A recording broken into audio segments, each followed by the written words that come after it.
सुनाउनको लागि अथवा परमेश्वरको वचन बोल्नको लागि तपाईँ यहाँनिर विभिन्न ठाउँबाट आउनुभएको छ। तर उहाँले त्यतिखेर सुसमाचार सुनाउँदै हुनुहुन्थ्यो, त्यतिखेर सायद घर घरमा गएर ठाउँ ठाउँमा गएर उहाँले सुनाउनु भएको थियो परमेश्वरको वचनलाई। र हाम्रो जीवनमा जुन व्यक्तिले परमेश्वरको वचनलाई ल्याएर आउनुहुन्छ, हाम्रो जीवनमा उपहार दिने व्यक्तिहरूको सूचीमा सबैभन्दा उच्च सूचीमा ती व्यक्तिहरू हुनुपर्छ भन्ने मलाई लाग्छ। किनभने उहाँहरूले ल्याउनु भएको सुसमाचारले हाम्रो अनन्ततालाई नै परिवर्तन गरिदिएको छ। आमेन। हाम्रो अनन्तताको डेस्टिनी हामी एक ठाउँमा हुनुपर्ने त्यो डेस्टिनीले अर्कै ठाउँमा हामीलाई पुर्याइदिएको छ।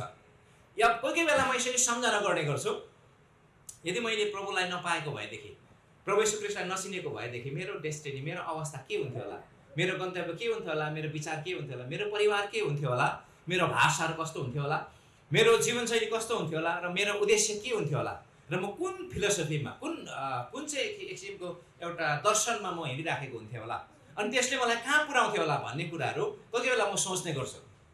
म परमेश्वरलाई धन्यवाद दिन्छु, किन भन्दै गर्दाखेरि चाहिँ अहिले अब म कतातिर गइराखेको छु भन्ने कुरा मलाई प्रश्न थाहा छ। आमेन। तपाईँलाई पनि पक्कै थाहा हुनुपर्छ। आमेन।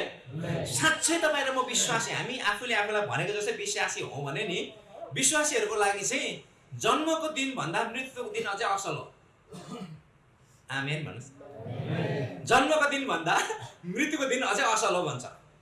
अनि एकजना अस्ति एउटा सुसमाचार, एकजना व्यक्तिलाई सुसमाचार प्रचार गर्दै गर्दाखेरि एकजना साथीले भन्नुभयो, तपाईँको निम्ति जन्म असल हो कि मृत्यु असल हो भनेर सोध्दै हुनुहुन्थ्यो। अनि तपाईँले यसरी सोध्दै गर्दाखेरि चाहिँ तपाईँलाई मर्नु कतिको डर लाग्छ भनेर सोध्दै हुनुहुन्थ्यो। अनि उहाँले भन्नुहुन्थ्यो मर्नु डर लाग्छ, र त म आइसियुतिर गएको, अस्ति भर्खर आइसियुमा पुगेर आउनु भएको साथी हुनुहुन्थ्यो। एकदमै साह्रो परेको, एकदमै त्यो समय पनि मलाई यो आइसियु चाहिँ भइदिएदेखि बाँच्थ्यो होला भनेर एकदमै अप्ठ्यारो परिस्थिति उहाँनिर डर भएको कारणले गर्दाखेरि, मृत्युले साह्रो पार्ने भएको कारणले गर्दाखेरि चाहिँ उहाँले भन्दै थियो मर्नु त डर लाग्छ, एकदमै डर लाग्छ, हरेक व्यक्तिलाई मर्नु डर। अनि उहाँले भन्दै हुनुहुन्थ्यो, तपाईँलाई मर्नु डर लाग्दैछ भनेदेखि चाहिँ तपाईँ असलबाट खराबतर्फ तपाईँले आफ्नो यात्रा लगिराख्नु भएको छ। किनभने मर्नु चाहिँ मेरो लागि फाइदा हो भन्ने ठाउँमा पुग्यौँ भने मात्रै हाम्रो यात्रा सही ठाउँमा गइराखेको हुन्छ। जसरी पावलले भन्यो, मर्नु मेरो निम्ति लाभ हो, तर म जिउँछु भने जिउनु चाहिँ मेरो निम्ति ख्रीष्ट हो भनेको छ। आमेन। भन्नुको मतलब चाहिँ साँचो विश्वासीहरूको चाहिँ दुईटै हातमा लड्डु हुनुपर्छ। आमेन। साँचो विश्वासीहरूको चाहिँ दुईटै हातमा लड्डु हुनुपर्छ। जिउँदाखेरि पनि उसको उद्देश्य ख्रीष्ट हुनुपर्छ, मर्दाखेरि उसको लागि लाभ हुनुपर्छ। अहिले नै मरिगयो भने म नठोकिकन स्वर्गमा जान्छु भन्ने चाहिँ उसलाई लाग्नुपर्छ। यदि त्यो ठाउँमा हुनुहुन्न भने काहीँ न काहीँ हामीले हाम्रो विश्वासहरूलाई सुधार्नु पर्ने हुन्छ।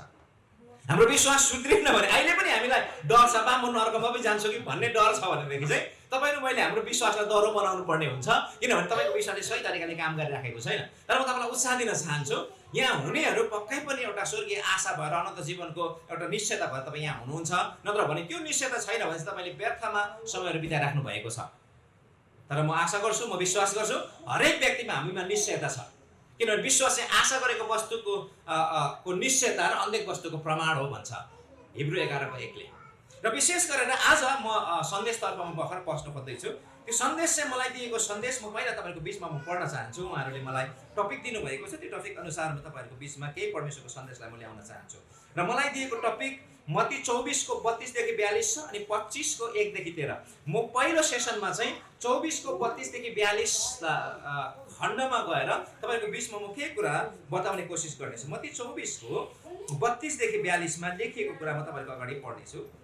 यसरी लेखिएको छ, तर नेभाराको रुखबाट एउटा उपमा सिक, जब त्यसको हाँगा कमलो भएर पातहरू पलाउँछ तब ग्रीष्म ऋतु आएछ भनी थाहा पाउँछौ। त्यसरी नै तिमीहरूले पनि जब यी सबै कुरा भएका देख्छौ तब ऊ नजिकै ढोकामै छ भनी जान। म तिमीहरूलाई साँच्चै भन्दछु कि यो पुस्ता बिति जाँदैन कि यी सब कुराहरू पुरा भइजानेछ। स्वर्ग र पृथ्वी बितेर जानेछ, तर मेरो वचन चाहिँ बितेर जाने छैन। तर त्यस दिन र घडीको विषयमा कसैले जान्दैन, न त स्वर्गका दूतहरूले, न पुत्रले, तर पिताले मात्र। तर जस्तो नोहको दिनमा भएथ्यो उस्तै गरी मानिसको पुत्रको आगमन हुनेछ।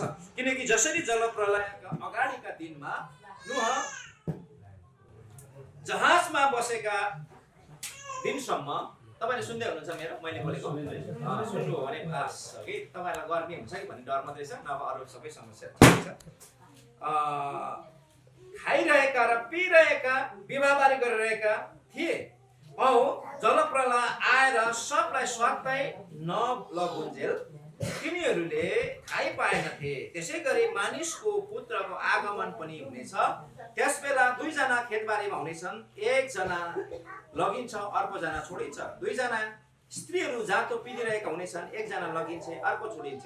यसकारण जागर हो, किनकि कुन दिन तिमीहरूका प्रभु आउँछन् सो तिमीहरूले जान्दैनौ।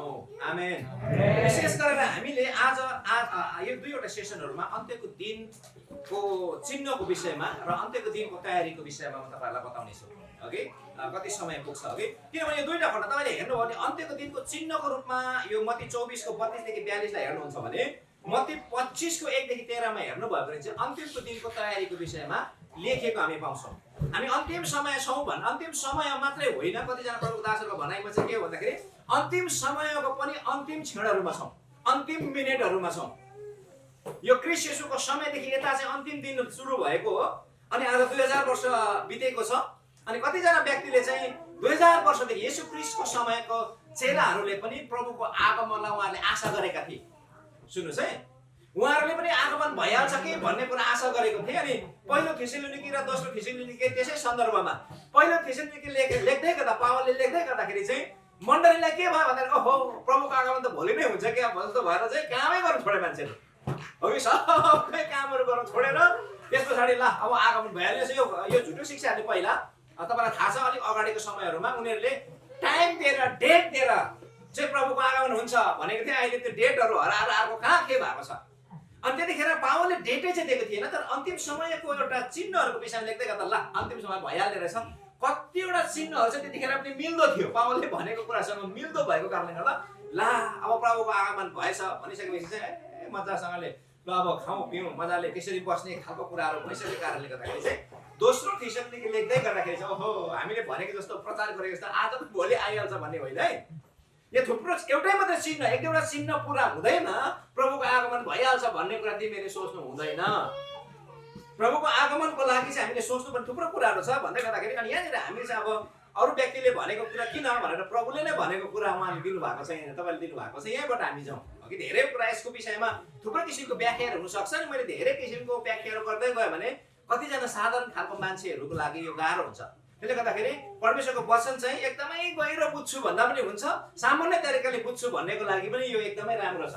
आमेन आमेन। सुन्नुहोस् है, आलुको विभिन्न किसिमको परिकारहरू तपाईँले खानुहुन्छ, बनाएर खानुहुन्छ, ठिकै छ, झोल बनाएर आलुदम मात्रै खान पनि भयो। त्यस्तै परमेश्वरको वचन पनि तपाईँले साधारण तरिकाले बुझ्दाखेरि पनि भयो र यसलाई गहिरोसँगले बुझ्दा पनि भयो। म तपाईँहरूलाई बुझ्ने तरिकाले कोसिस गर्नेछु। हामीले सबैभन्दा पहिलो कुरा यहाँनिर मैले अन्तिमको दिनहरूमा हामी जिराखेका छौँ भने के कारणले गर्दाखेरि अन्तिमको दिन र प्रभु येशू क्रिस्टको आगमनलाई हामीले कसरी छुट्याउने भन्ने कुरा बुझ्नुको लागि यहाँनिर प्रभुले भन्नुभएको केही कुराहरूबाट हामीले के छुट्याउनु पर्ने हुन्छ भन्दै गर्दाखेरि चाहिँ नि हामीले यो कुरा बुझ्नुपर्ने जरुरी छ कि तपाईँ र मैले ऋतुलाई चाहिँ चिन्छौँ, दिन र घडीलाई चाहिँ हामी चिन्न सक्दैनौँ।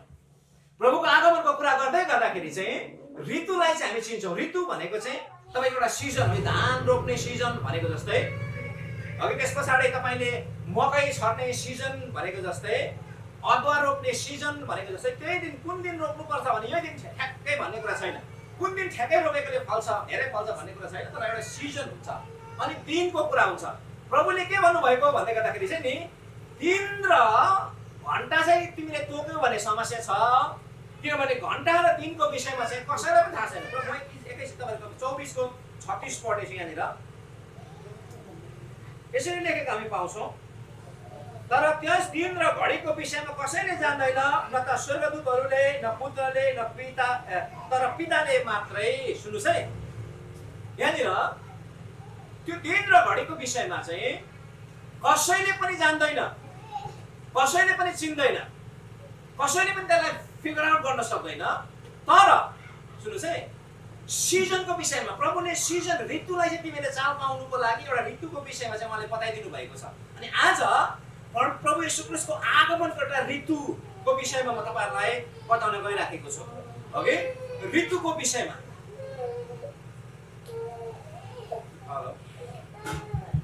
हेलो, ठिकै छ। प्रभु यीशु ख्रीष्टको आगमनको ऋतुको विषयमा चाहिँ म तपाईहरुलाई केही कुरा बताउन लागिराखेको छु। प्रभु यीशु ख्रीष्टको आगमनको सुन्नुस् है, प्रभु यीशु ख्रीष्टको आगमनको कुन दिन अथवा कुन चाहिँ घडी 12:17 हो त्यस्तोहरु आउँदैन। अघि बुधबारको दिन 21 गते बुधबार 2021 साल हो त्यस्तो कुराहरु हामी जान्दैनौं। तर प्रभुले के भन्नु भएको छ, तिमीहरुले ऋतु चाहिँ म तिमीहरुलाई बताइदिन्छु। तिमीहरुको लागि एउटा ऋतु, एउटा सिजन चाहिँ म तिमीहरुको निम्ति बताइदिन्छु। जुन सिजनलाई हेरेर तिमीहरुले पत्ता लगाउनु पर्छ कि मेरो आगमन कहिले हुन्छ। नत्र भने चाहिँ के हुन्छ भन्दाखेरि कति वर्ष अगाडिदेखि प्रभुको आगमन हुन्छ भनेको कतिजना व्यक्तिलाई त एक किसिमले ढाटेको पो हो कि डर मात्रै देखाएको हो कि भन्ने कुरा तर्फ पनि मान्छेले ध्यान दिन सक्छ। मैले तपाईहरुलाई परमेश्वरको आगमनको विषयमा यसरी बताउँदै गर्दाखेरि चाहिँ नि तपाई र मैले सुन्नुस् है, ठ्याक्कै दिनको विषयमा प्रभुले कतिपल्ट सबैजना बाँचुन् भनेर परमेश्वरले कतिपल्ट चाहिँ उहाँले अनुग्रहलाई वृद्धि गराउनुहुन्छ भनेर बाइबलमा लेखिएको छ। तर सिजनहरुको विषयमा चाहिँ हामीले यसरी हेर्दै गर्छौं। यहाँनिर तपाईले हेर्नुभयो भने सिजनहरुलाई तपाईले देख्नुहुन्छ। सबैभन्दा पहिलो कुरा सुन्नुस् है, अब म तपाईहरुलाई अन्तिमको समयको विषयमा, चिन्हहरुको विषयमा, सिजनहरुलाई चाहिँ कसरी छुटाउने भन्ने विषयमा म तपाईलाई केही कुरा बताउन चाहन्छु। नि आज यसलाई तपाईले राम्ररी बुझ्नुभयो भने तपाईको निम्ति प्रभुमा तयार हुन हामी जाग्नु पर्नेछ भन्ने कुरा अझै बेसी तपाई र मेरो जीवनलाई, तपाईको जीवनलाई के गर्छ यसले उत्साह दिएको हुन्छ। किन भन्दै गर्दाखेरि चाहिँ जब मान्छेलाई एकछिनको लागि एउटा ऋतु आउँछ, त्यो ऋतु आइसकेपछि, ऋतु थाहा पाइसकेपछि मकै छर्ने ऋतुमा कृषकहरु मकै छर्नको लागि के हुन्छन्, उनीहरु कम्मर कस्छन्। धान रोप्ने ऋतुमा कृषकहरु धान रोप्नुको लागि कम्मर कस्छन्। अनि कटनीको ऋतुमा जब मण्डलीहरु कटनी हुँदै गरेको हुन्छ, यसको लागि धानहरु काट्ने ऋतुमा धान काट्नको लागि कृषकहरु एकदमै उत्साहित हुन्छन्। त्यसैले जब हामी ऋतु जान्दछौं, चाल पाउँछौं, हामी कुनै पनि कुराको अन्धकारमा हामी रहँदैनौं। सबैभन्दा पहिलो कुरा प्रभुले के गर्नुभयो भन्दाखेरि कसरी तिमीले छुटाउनु भन्दै गर्दा, ऋतुलाई कसरी चिन्नु भन्दै गर्दा मैले अलिअलि तलमाथि भयो, तर त्यही सन्दर्भबाट म तपाईहरुलाई बताउने छु। सबैभन्दा पहिलो कुरा हामीले जान्नु पर्ने चाहिँ ऋतु के हो भन्दाखेरि चाहिँ नेचरल इन्डिकेसन। ऋतु जनाउनुको लागि सबैभन्दा पहिलो कुरा चाहिँ प्राकृतिक रूपमा तपाईले छुटाउनुहुन्छ। प्रभुले सुन्नुस् है, उहाँको आगमनलाई दर्शाउनको लागि उहाँले प्राकृतिक कुराहरुसँग उहाँले के गर्नुभएको छ, प्राकृतिक कुराहरुबाट परमेश्वर बोल्नुहुन्छ। कुनै पनि ऋतु जान्नुको लागि प्रकृतिमा भएका कुराहरु चाहिँ ले प्रमुख भूमिका खेलेको हुन्छ। अनि प्रभुले चाहिँ हामीसँग बोल्दै गर्दा सुन्नुस् है, अब यो ऋतु आइपुग्यो, अब आगमनको ऋतु आउँदैछ भनेर उहाँले प्राकृतिक कुराबाट उहाँ हामीसँग बोल्न लागिराख्नु भएको छ। जस्तै विगत दिनहरुमा उहाँ आँधी जस्तै गरेर बोल्नुहुन्थ्यो, अघि विभिन्न तरिकाले उहाँ समुद्रको आवाजमा बोल्नु भएको कुरा तपाईले देख्नुहुन्छ। उहाँले सुन्नुस् है, हामीलाई प्राकृतिक रूपमा इन्डिकेसन दिनु भएको छ। त्यो कुरालाई तपाई र मैले हेर्यो भने मत्ती 24 को 7 पदमा हेर्यो भने के लेखिएको छ भन्दै गर्दा सुन्नुस् है, मत्ती 24 को 7 पदमा यसरी लेखिएको छ, किनभने जातिको सुन्नुस् है, जातिको विरुद्धमा जाति र राज्यको विरुद्धमा राज्य उठ्नेछ र ठाउँ-ठाउँमा अनिकाल र भुइँचालो। अगाडिको जातिको विषयमा होइन, तल हेर्नु भने यहाँ के भनेको छ भन्दाखेरि राज्यको विरुद्धमा राज्य उठ्नेछ र ठाउँ-ठाउँमा अनिकाल र भुइँचालो हुनेछ। ठाउँ-ठाउँमा अनिकाल र भुइँचालो हुनेछ, सबैतिर होइन, ठाउँ-ठाउँमा। सुन्नुस्, अब प्रभुको आगमनको अगाडिको दिनहरुमा त्यो समयहरु पनि भुइँचालोहरु, अघिको दिनहरु पनि भुइँचालो हुन्थ्यो, अघिको दिनहरु पनि अनिकाल बढ्थ्यो। तर जसै प्रभुको आगमन बढ्दै गरेको हुन्छ त्यतिखेर अगाडिको समयभन्दा बेसी भूकम्पहरु जाने र बेसी नै अनिकालहरु पर्ने समयहरु आउनेछ। किनभने तपाईले मत्तीको किताबमा हेर्नुभयो, अरु किताबमा तपाईले हेर्नुभयो भने प्रकाशित वाक्यतिर त तपाईले हाले त्यो सबैतिर गयो भने तपाईलाई गाह्रो हुन्छ। त्यहाँनिर के देख्नुहुन्छ भन्दै गर्दाखेरि चाहिँ अनिकाल भनेको चाहिँ खानेकुराको अभाव मात्रै होइन, मूल्य वृद्धिलाई पनि हामी बचाउँछौँ। हामीसँग सबै कुरा भएर पनि किन खान नसक्ने अवस्थामा हामी पुग्छौँ। त्यतिखेर थोरै चिजको दाम चाहिँ एकदमै बेसी महँगो हुनेछ भनेर बाइबलमा हामी बताएको हामी देख्छौँ। भन्नुको मतलब जसै सुन्नुस् है, जसै प्रभुको आगमन वृद्धि हुन्छ त्यसै महँगीले के गर्नेछ, आकाश छुनेछ। अनि भूकम्पको कुराहरु चाहिँ अगाडिको दिनहरु भन्दा एकदमै बेसी हुनेछ। नेचरबाट प्रभु बोल्न सुरु गर्नुहुनेछ। किन नेचरबाट प्रभु बोल्नु भएको भन्दै गर्दा, किन चाहिँ त्यो परिस्थितिसँग प्रभु बोल्नुहुन्छ भन्दाखेरि एउटा कुरा म तपाईलाई रोमीको किताबमा लान चाहन्छु। रोमी 8 को 18 देखि 23 खण्डलाई म तपाईको अगाडि म पढ्न चाहन्छु। रोमी 8 को 18 देखि 23 खण्डमा यहाँ मजाको कुरा लेखिएको छ। म यसरी तपाईको अगाडि पढ्न चाहन्छु। किनभने म ठान्दछु यस वर्तमान समयको दुःख हामीलाई पछि प्रकट हुन आउने महिमासँग तुलना हुने योग्यको छैन। किनभने सृष्टिको उत्कट आशाले परमेश्वरका छोराहरू प्रकट हुन आउने बाटो हेर्दछ। किनभने यसको आफ्नै इच्छाले होइन, तर त्यसलाई अधीनमा तुल्याउनेको कारणले सृष्टि व्यर्थको अधीनमा रह्यो।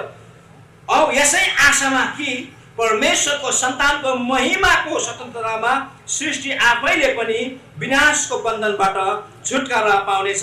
किनकि सारा सृष्टि पनि साथसाथै पीडाले सुस्केर हाल्दै प्रसव वेदनामा अहिलेसम्म परेको छ भनी हामी जान्दछौँ। औ यति मात्र होइन, तर हामी आफै पनि जसमा आत्माको पहिलो फल अर्थात् हामी आफै पनि धर्मपुत्र भएर अर्थात् आफ्नो शरीरको उद्धारको बाटो हेरेर आफै पनि सुस्केर हाल्दछौँ।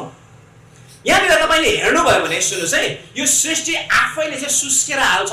भित्रबाट एक किसिमको ग्रोनिङ भन्छ अङ्ग्रेजीमा, होइन, एक किसिमको भित्रबाट सुस्केर हालिराखेको छ।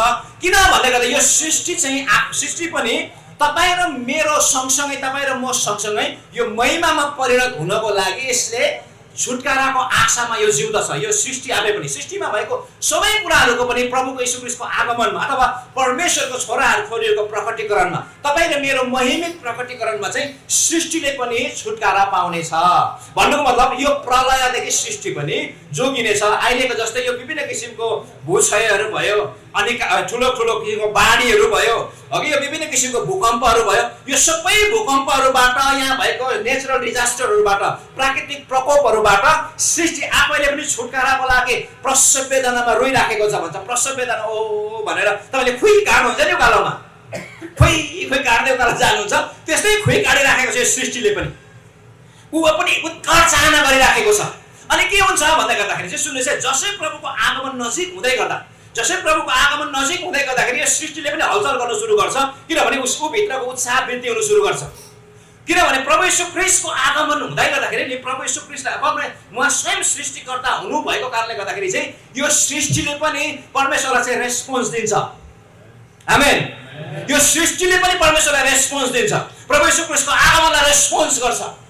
जसरी सुन्नुहोस् है, जसरी अब एकछिनको लागि यो जिउँदो व्यक्तिहरू कोही आउँदै गर्दाखेरि तपाईँले एकछिनको लागि हामी यहाँनिर आयौँ, अघि यहाँनिर आयौँ, हाम्रो पास्टरहरूले अघि यहाँ भएको कतिजना व्यक्तिहरूले कतिजना तपाईँले चिन्नुभयो, तपाईँहरूले हामीलाई चिनेको कारणले गर्दा रेस्पोन्स गर्नुभयो, जय मसीह गर्नुभयो। हामीले पनि जय मसीह गऱ्यौँ, किनभने तपाईँले हामीले चिनेको थियौँ।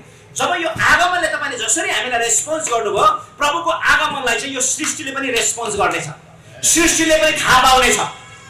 अनि त्यतिखेर सायद त सुन्नुहोस्, एक किसिमले सृष्टिले रेस्पोन्स गर्दै गर्दा यो सबै नेसनहरू तपाईँ भिन्नता देख्नुहुनेछ। अर्को कुरा चाहिँ के हो भन्दाखेरि यो सृष्टिलाई पनि पापले जगडिराखेको छ, शैतानले जगडिराखेको ठाउँमा छ। अनि यतिखेर अब मेरो अन्तिम समय आइपुग्यो भनेर अन्तिम समयमा यसले पनि केही डिजास्टरहरू ल्याउन सक्छ, दुष्टतर्फको पनि केही डिजास्टरहरू आउन सक्छ। किन भन्दै गर्दा अब मैले सदाको लागि गुमाउँदैछु भनेर उसलाई थाहा छ। त्यसले गर्दा यो सृष्टिमा एक किसिमको हलचल आउँछ। जब यो सृष्टिको हलचल चाहिँ महत्त्वपूर्ण हो परमेश्वरको आगमनको लागि, किनभने हाम्रो प्रभु चाहिँ सुन्नुहोस् है, हाम्रो मात्रै होइन, सारा ब्रह्माण्डको मालिक हुनुहुन्छ, सारा सृष्टिको मालिक हुनुहुन्छ। अनि यसको अर्थ यो हुन्छ, यो सारा सृष्टिमाथि पनि परमेश्वरले चाहिँ प्रभुत्व ल्याउनुहुन्छ।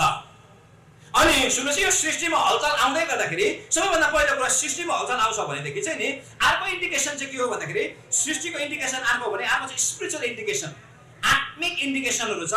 आत्मिक रीतिमा पनि केही कुरा हुनेछ जब तपाईँ र मैले प्रभुको आगमनलाई पर्खिराखेका हुनेछौँ। आत्मिक रूपमा पनि हामी हेर्न सक्छौँ आत्मिक दुनियाँमा के हुन्छ भनेर हामीले जान्नुपर्ने हुन्छ प्रभुको आगमनलाई पर्खिनको लागि। स्पिरिचुअल इन्डिकेसन भनेको चाहिँ मत्ती 24 को 4 र 5 मा तपाईँले हेर्नुभयो भने त्यहाँ स्पिरिचुअल इन्डिकेसनलाई देख्नुहुन्छ। मत्ती 24 को 4 र 5 मा यसरी लेखेको हामी पाउँछौँ, तब येशूले तिनीहरूलाई भन्नुभयो, होशियार रह, कसैले तिमीहरूलाई भ्रममा नपारोस्, किनभने धेरैजना मेरो नाउँमा म ख्रीष्ट हुँ भन्दै आउनेछन्, धेरैलाई भ्रममा पार्नेछन्। हो, तिमीहरूले लडाई र लडाईको 4 र 5 मात्रै। तब येशूले तिमीहरूलाई भन्नुभयो, होशियार रह, कसैले तिमीहरूलाई भ्रममा नपारोस्, किनभने धेरैजना मेरो नाउँमा म ख्रीष्ट हुँ भन्दै आउनेछन् र धेरैलाई भ्रममा पार्नेछन्। अर्को कुरा चाहिँ के हो, आत्मिक दुनियाँमा एक किसिमको यस्तो घटना घट्न सुरु गर्छ जुन घटनाले कारणले गर्दाखेरि चाहिँ म नै ख्रीष्ट हुँ भन्ने व्यक्तिहरूको उदय हुनेछ। अनि म नै ख्रीष्ट हुँ भनेर उदय भइसकेपछि चाहिँ धेरैजनालाई भ्रममा पार्नेछ। अनि धेरै चुनिएकोहरूलाई पनि त्यसले भ्रममा पार्ने कोसिस गर्नेछ र चुनिएकोहरू पनि धेरैजना भ्रममा पर्नेछन् भनेर बाइबलले बताएको छ। तपाईँलाई थाहा छ होला अहिले आङ सुहाङ भन्ने व्यक्ति चाहिँ कोरियामा आइसक्यो भन्ने पक्षमा कतिजना एल्डरहरू गएको, कतिजना अगुवारै गएको छ। अहो हामी त भ्रममा परेछौँ, वास्तविक सत्यता यहाँ परेछ, मलाई ख्रिस्ट हुँ भन्दै आउने छन्। अनि उहाँले इन्डिकेसन दिनुभएको छ अब यो भ्रम नपरोस् भनेर प्रभुले भनिसक्नु भएको छ। जसरी बिजुली चम्किँदा पूर्वदेखि पश्चिम उज्यालो हुन्छ त्यसरी नै मानिसको पुत्रको पनि आगमन हुनेछ, सबैले देख्नेछ भनेको छ। तर आङसुहाङ कहिले आएर बोलिसक्यो, नेपालको मान्छेले अहिले थाल पाएर पनि पछाइराखेको छ। किन यो कुरा भइराखेको छ भन्दाखेरि सुन्नुहोस्, किन यो कुरा भइराखेको छ भन्दाखेरि आत्मिक दुनियाँमा केही हलचल भएको छ र अन्धकारको पट्टीले मान्छेहरूलाई घेर्दैछ। अनि चुपो लागेर प्रभुले त्यही भएकोले गर्दा प्रभुले भन्नुभयो, सुन्नुहोस् है, गेतसेमनीको बगैँचामा लगेर, गेतसेमनीको बगैँचामा प्रभुले लगेर भन्नुभयो जागर हो, प्रार्थना गर र परीक्षामा नपर। किन भन्दै गर्दा सुन्नुहोस् है, किन भन्दै गर्दाखेरि चाहिँ यो गेतसेमनीको बगैँचामा प्रभुले फेरि किन लानुभयो भन्दै गर्दा प्रभुले एउटा सिम्बोलिक कुरा चिनाउन चाहनुहुन्थ्यो। किनभने मान्छे चाहिँ पापले पक्राउ परेर चाहिँ अदनको बगैँचाबाट बाहिर निकालिएको थियो, अथवा उनीहरू चाहिँ जीवनदेखि बाहिर खेलिएको थियो। अनि अन्तिममा उहाँ गएर गेतसेमनीको बगैँचामा पक्राउ परेर उहाँ जानुको मतलब चाहिँ के हो भन्दाखेरि मैले तिमीहरूलाई फेरि पनि जीवनमा ल्याइ पुर्याएको छु, त्यस्तै बगैँचामा मैले ल्याइ पुर्याएको छु जुन बगैँचामा तिमीलाई अनन्त जीवन हुनेछ, प्रशस्तता हुनेछ, जुन बगैँचामा तिमी सुरक्षित हुनेछौ, जहाँनिर तिमीले मेरो उपस्थितिलाई भेटाउनेछौ। तर के हो भन्दाखेरि तिमी यो बगैँचादेखि बाहिर ननिस्किनुको लागि तिमी जागो बस्नुपर्छ, चनाखो बस्नुपर्छ भनेको चाहिँ बाइबल अनुसार सिकाएको छ कि छैन भनेर हेर्ने हो। अहो यो मान्छे त खतरा बोल्दो रहेछ भनेर जे पाए त्यो बोलेछ मक्क परेर हेर्ने होइन, सुन्ने होइन। चनाखो बस्नु भनेको चाहिँ जोसुकैले वचन बोलोस्, आफ्नो पास्टरले बोलोस्, अर्काको पास्टरले बोलोस्, छिमेकीको पास्टरले बोलोस्, कुनै खतरा वक्ताले बोलोस्, बाइबल अनुसार छ कि छैन, बाइबल अनुसार भइदिएसम्म लौ आमेन आमेन भन्दै जाने। अनि बाइबल अनुसार छैन भने चाहिँ उसले आमेन भन्नु लगायो भने पनि मुख बाँधेर बस्ने। किन भन्दै गर्दाखेरि चाहिँ जब तपाईँ बाइबलदेखि बाहिर हुनुहुन्छ तपाईँ चनाखो बस्नु। किन सुन्नुहोस् है, सबैभन्दा पहिला चाहिँ बाइबल यसरी भन्छ, चोर चाहिँ चोर्न, मार्न र नष्ट गर्न आउँछ भन्छ। उसले के चोर्न आउँछ भन्नुहोस् त? चोर्नु आउने भनेको वचन चोर्ने। उसले अदनको बगैँचामा, सुन्नुहोस् है, अदनको बगैँचामा जब परमेश्वरको वचन उसले चोरे, कसरी चोरे भन्दाखेरि ए यो नखानु भनेको छ, वास्तवमा तिमीहरू खायो भने मर्दैनौ, झन् तिमी त आँखा खोलेर परमेश्वर जस्तै हुन्छौ भनेको त उसले अघि वचन चोर्ने। सुन्नुहोस् है, वचन चोर्नु भनेको नि तपाईँले मलाई वचन बिर्सिनु होइन, भएकै वचनलाई ट्विस्ट गर्नु, बङ्गाइदिनु चाहिँ अघि वचन चोर्यो। अब यहाँनिर सुन्नुहोस् है, यो वचनको कुरा गर्दै गर्दा तपाईँले राम्ररी सुन्नुभयो भने जब वचनको कुरा गर्दै हुनुहुन्छ उसले पहिलो नम्बरमा वचन चोर्छ, अनि विश्वास मार्छ, अनि तपाईँको जिन्दगीलाई नष्ट पार्छ। बुझ्दै हुनुहुन्छ? वचन चोर्छ। अहिले पनि तपाईँले यहाँ सुन्दै हुनुहुन्छ, तपाईँले राम्ररी सुन्नु भएको छैन भने तपाईँको वचन चोर्यो। राम्ररी ध्यान दिनुहोस्, तपाईँले राम्ररी सुन्नुहोस्। त्यही भएको कारणले विचार गर्नुहोस् त, अरू सबै गीत गाउँदा नाच्दा पनि के गर्दा सबैको आँखा एकत्र हुन्छ, वचन भन्नु बित्तिकै गर्न थालिहाल्छ मान्छेले। अनि अब अहिलेको अगुवालाई साह्रो परेको छ, वचन प्रचार गर्नलाई साह्रो परेको छ, दुनियाँभरिको जोक्स भनेर हँसाउनु पर्ने हुन्छ। किनभने मान्छे नै आदिसर सुतिसकेको हुन्छ उसले वचन सक्दाखेरि। एकजना व्यक्ति रहेछ साथी, यस्तो वचन पुरा प्रचार गरिराखेको बेलामा खै घुर्नु थालेछ। घुरेपछि साथीलाई अप्ठ्यारो भयो, त्यो वचन बोल्ने वक्ताले के भन्छ होला भनेर उसको पाले यसो कुइनाले ठेल्दैछ। यसरी कुइनाले ठेल्नु बित्तिकै एकदमै बेसी अतालिएछ, तर्सेपछि त अलिक मूर्ख मान्छे रहेछ। तँलाई म अहिले एकैछिन यो सकियोस् न, भने तँलाई म बनाउँछु भनेको चाहिँ हान्छु भनेको नि, तँलाई म नबनाइ छोड्दिनँ भन्छ अरे खालि। अनि के भयो काचाकुचुक भइसके पछाडि त सरले थाहा पाएछ। अनि सरले भनेछ भाइ के भयो भन्दाखेरि यसले मलाई डिस्टर्ब गर्यो। के कुरामा डिस्टर्ब गर्यो? मैले प्रार्थना गरिराखेको थिएँ, यसले मलाई तर्सायो भने मैले निदाएको थिएँ भनेन, मैले के गर्दै थिएँ अरे प्रार्थना गरिराखेको बेला यसले मलाई डिस्टर्ब गर्यो। अनि यसो के भनेपछि बिचरा पास्टरलाई पनि। अनि उसले यसो हेरेछ, अन्त भाइ अरूको त प्रार्थना गर्दा आँखाबाट आँसु आउँछ, तिम्रो त मुखबाट पो आएछ त आँसु परेछ क्या। यति डरलाग्दो निदा छ कि रालै चुइन्छ निदाएको रहेछ। यसरी वचनहरू के गरिराखेको छ? चोरिराखेको छ। कतिजना मान्छे यो समस्या छ अहिले। त्यो कारणले गर्दा मैले तपाईँलाई भन्नु खोजेको कुरा चाहिँ के हो भन्दै गर्दाखेरि प्रियहरू, आत्मिक दुनियाँमा यसरी उसले के गर्छ? यहाँनिर मैले तपाईँलाई गेतसेमनीको बगैँचाको कुरा गर्दै थिएँ। यहाँनिर जागा बसेन भने प्रभुले के भन्नु? अब यहाँनिर उसले प्रार्थना गरेन, प्रार्थना नगरेको कारणले गर्दाखेरि के भयो भन्दै गर्दाखेरि चाहिँ जागा पनि बसेन, प्रार्थना पनि गरेन। प्रभु खाउँ भन्दैछ, खाउँ कि नखाउँ भनेर सोधेन। अनि अन्तिममा गएर उनीहरू परीक्षामा गिर्यो र अदनको बगैँचादेखि बाहिर निस्क्यो। अब यो जीवनमा सधैँभरि रहिरहनको लागि हामी जहिले पनि सनाखो बस्नुपर्ने हुन्छ, प्रार्थना गरिरहनु पर्ने हुन्छ। किनभने वचन चोर्नु भनेको विश्वास चोर्नु हो, विश्वास चोर्नु भनेको जीवन चोर्नु हो। किनभने विश्वासको उत्तम लडत लडाएर अनन्त जीवनलाई पक्रिराख भनेको छ। परमेश्वरको धर्मी जन चाहिँ विश्वासद्वारा जिउने छ, तर त्योबाट ऊ फर्किन्छ भने त परमेश्वर त्यो व्यक्तिसँग प्रसन्न हुनुहुने छैन भनेर बाइबलमा लेखिएको छ।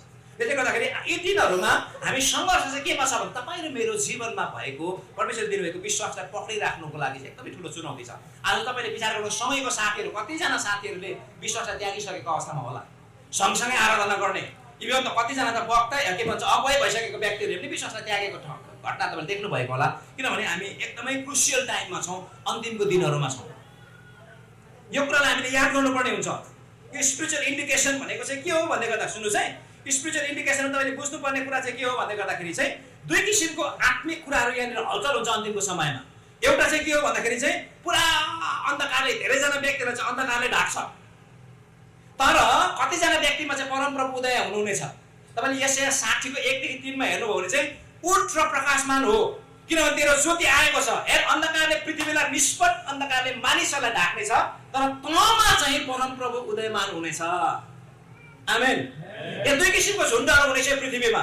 एउटा चाहिँ अन्धकार, निष्पट अन्धकार, छामदाम भेटाउने खालको अन्धकारमा जिउनेहरू, अनि एक किसिमको मान्छेहरू चाहिँ झलललललल ज्योति बोकेर हिँड्नेहरू। सुन्नुहोस् है, अब तपाईँ कुन वर्गमा हुनुहुन्छ भन्ने कुरा चाहिँ अब मैले भन्ने कुरा होइन, यो तपाईँले भन्ने कुरा हो। तपाईँको भित्र छातीमा हात राखेर भन्नुपर्ने हुन्छ। यो दुई किसिमको इन्डिकेसन छ। स्पिरिचुअल इन्डिकेसन तपाईँले हेर्दै गर्नुभयो भने चाहिँ नि परमेश्वरले आफ्नो सत्यताहरू प्रकट गर्दै गरेको हुन्छ। परमेश्वरलाई प्रेम गर्ने मान्छेको झुन्ड, परमेश्वरको निम्ति ज्यान पनि दिने खालको मानिसहरूको झुन्ड, परमेश्वरको खातिर सबै कुरा अर्पण गरेर परमेश्वरको सेवा गर्नेहरूको झुन्ड, पवित्रताको जीवन जिउनेहरूको झुन्ड, शक्तिको जीवन जिउनेहरूको झुन्ड, र एक किसिमको संसारमै कम्प्रोमाइज गर्नेको झुन्ड पनि हुनेछ। चलो छैयामा जिन्दगी बिताउनुको लागि रमाइलो मान्ने मान्छेहरू पनि बेसी हुनेछ।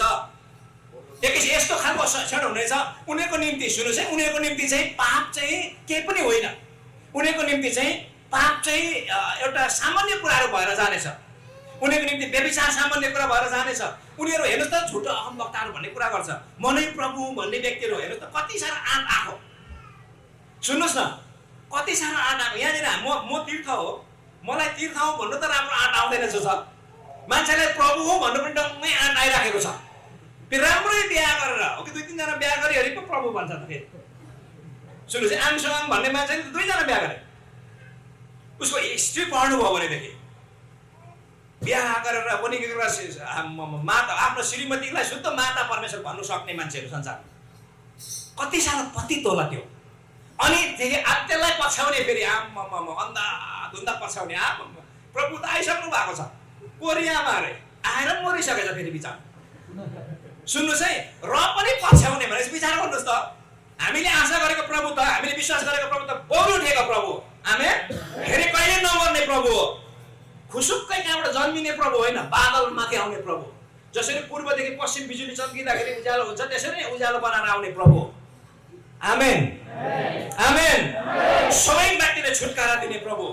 जतिखेर जुन हाम्रो प्रभु आउँदै गर्दाखेरि चाहिँ सारा इजरायलीहरूले पश्चाताप गर्ने समय हो। कुन चाहिँ इजरायलले अहिले पश्चाताप गरेको छ? कि प्रभुको अनुग्रहमा म इजरायल जाने मौका पाएँ। हामी के नास्तिक, यहाँका मान्छेहरू के नास्तिक, इजरायलीहरू हुँदो रहेछ त्यस्तो खतरा नास्तिक।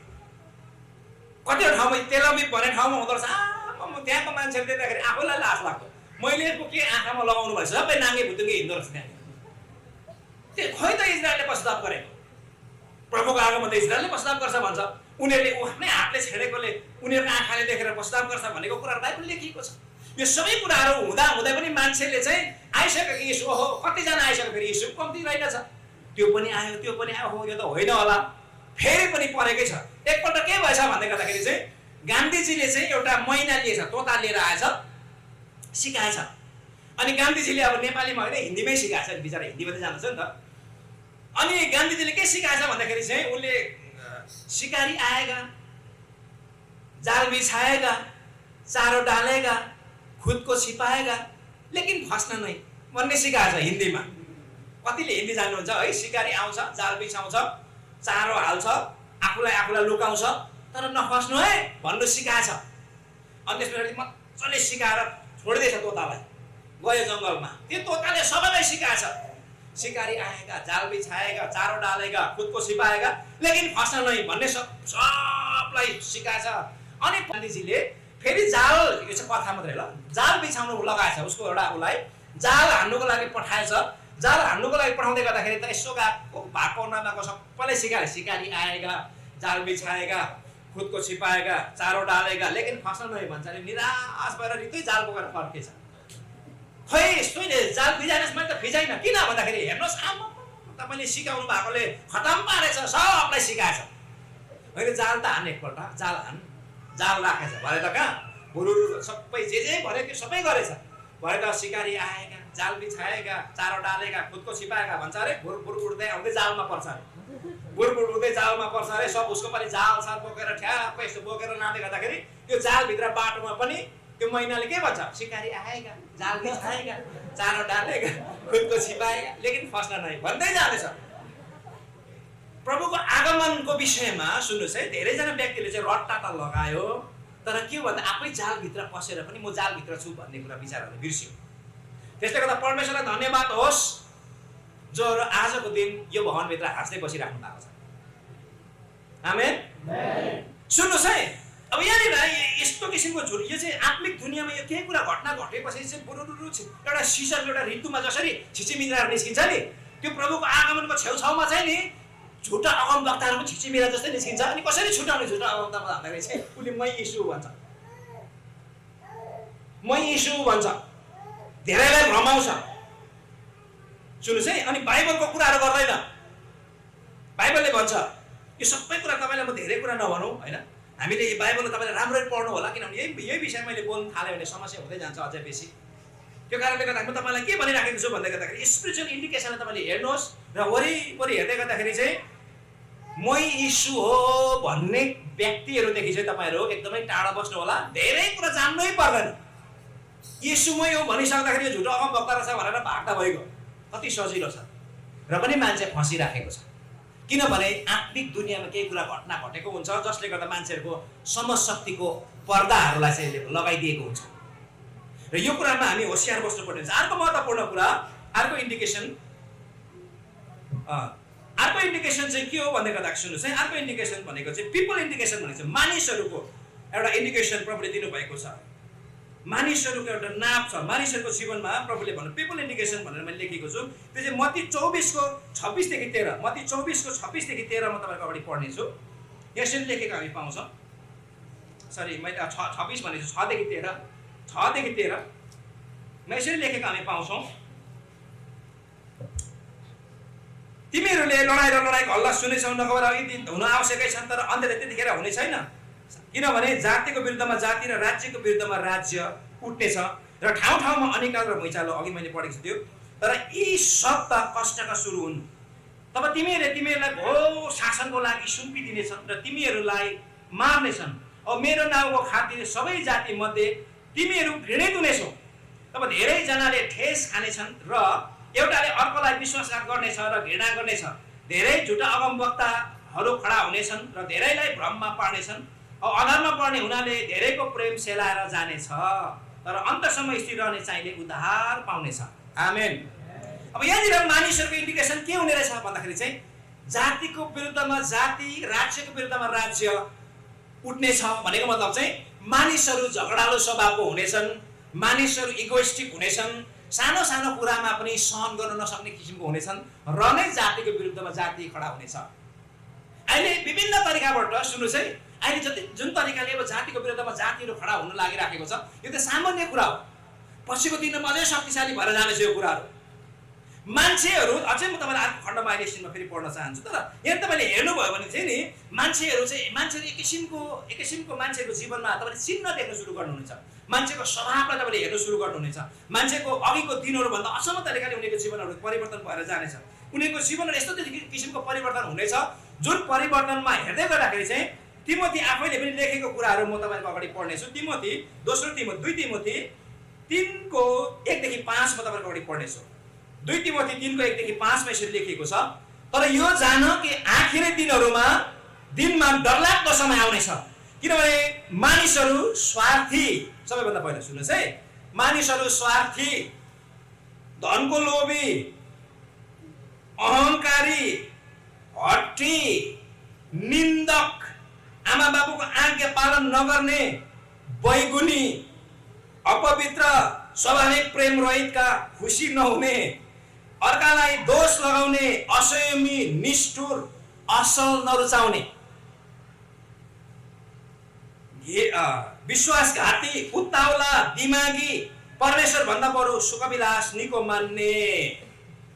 सुन्नुहोस् है, यहाँनिर के भन्दैछ भन्दाखेरि तर यो जान कि आखिरी दिनहरूमा डरलाग्दो समय आउनेछ। आखिरी दिनको डरलाग्दो समय चाहिँ नि भूकम्प र लडाइँहरू होइन रहेछ।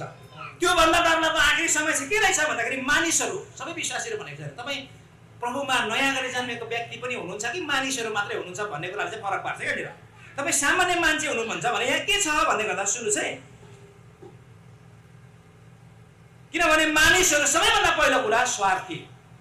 सुन्नुहोस् है, स्वार्थी, सबैभन्दा पहिलो कुरा स्वार्थी। जब तपाईँ स्वार्थी हुनुहुन्छ नि, तपाईँ जब स्वार्थी हुँदै गएपछि यो मण्डलीभित्रै पनि एकता हुँदैन।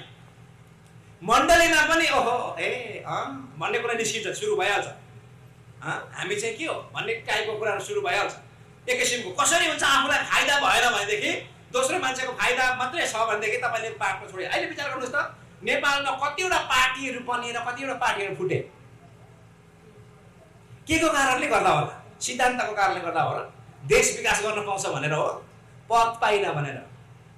अर्कोले चाहिँ उसले मात्रै पद राख्नु खोज्दा, उसले मात्रै खानु खोज्दा, अर्कोलाई केही पनि छैन होइन। पुरा के भन्छ यो द्वाली थुनेको माछा के भन्छ, खोलालाई द्वाली थुनेर माछा मार्छ नि, स्वाटै पानी जति भँगालो जति आफ्नो बारीमा मात्रै लगाउने भने जस्तो गरेर भ्रष्टाचार मैले चाहिँ गर्नु पाइनँ भनेर एउटाले अर्कोलाई भ्रष्टाचार गर्न नपाउने, अर्कोले भ्रष्टाचार गर्न नदिने। सायद यस्तै कुराहरू हुनुपर्छ यहाँनिर।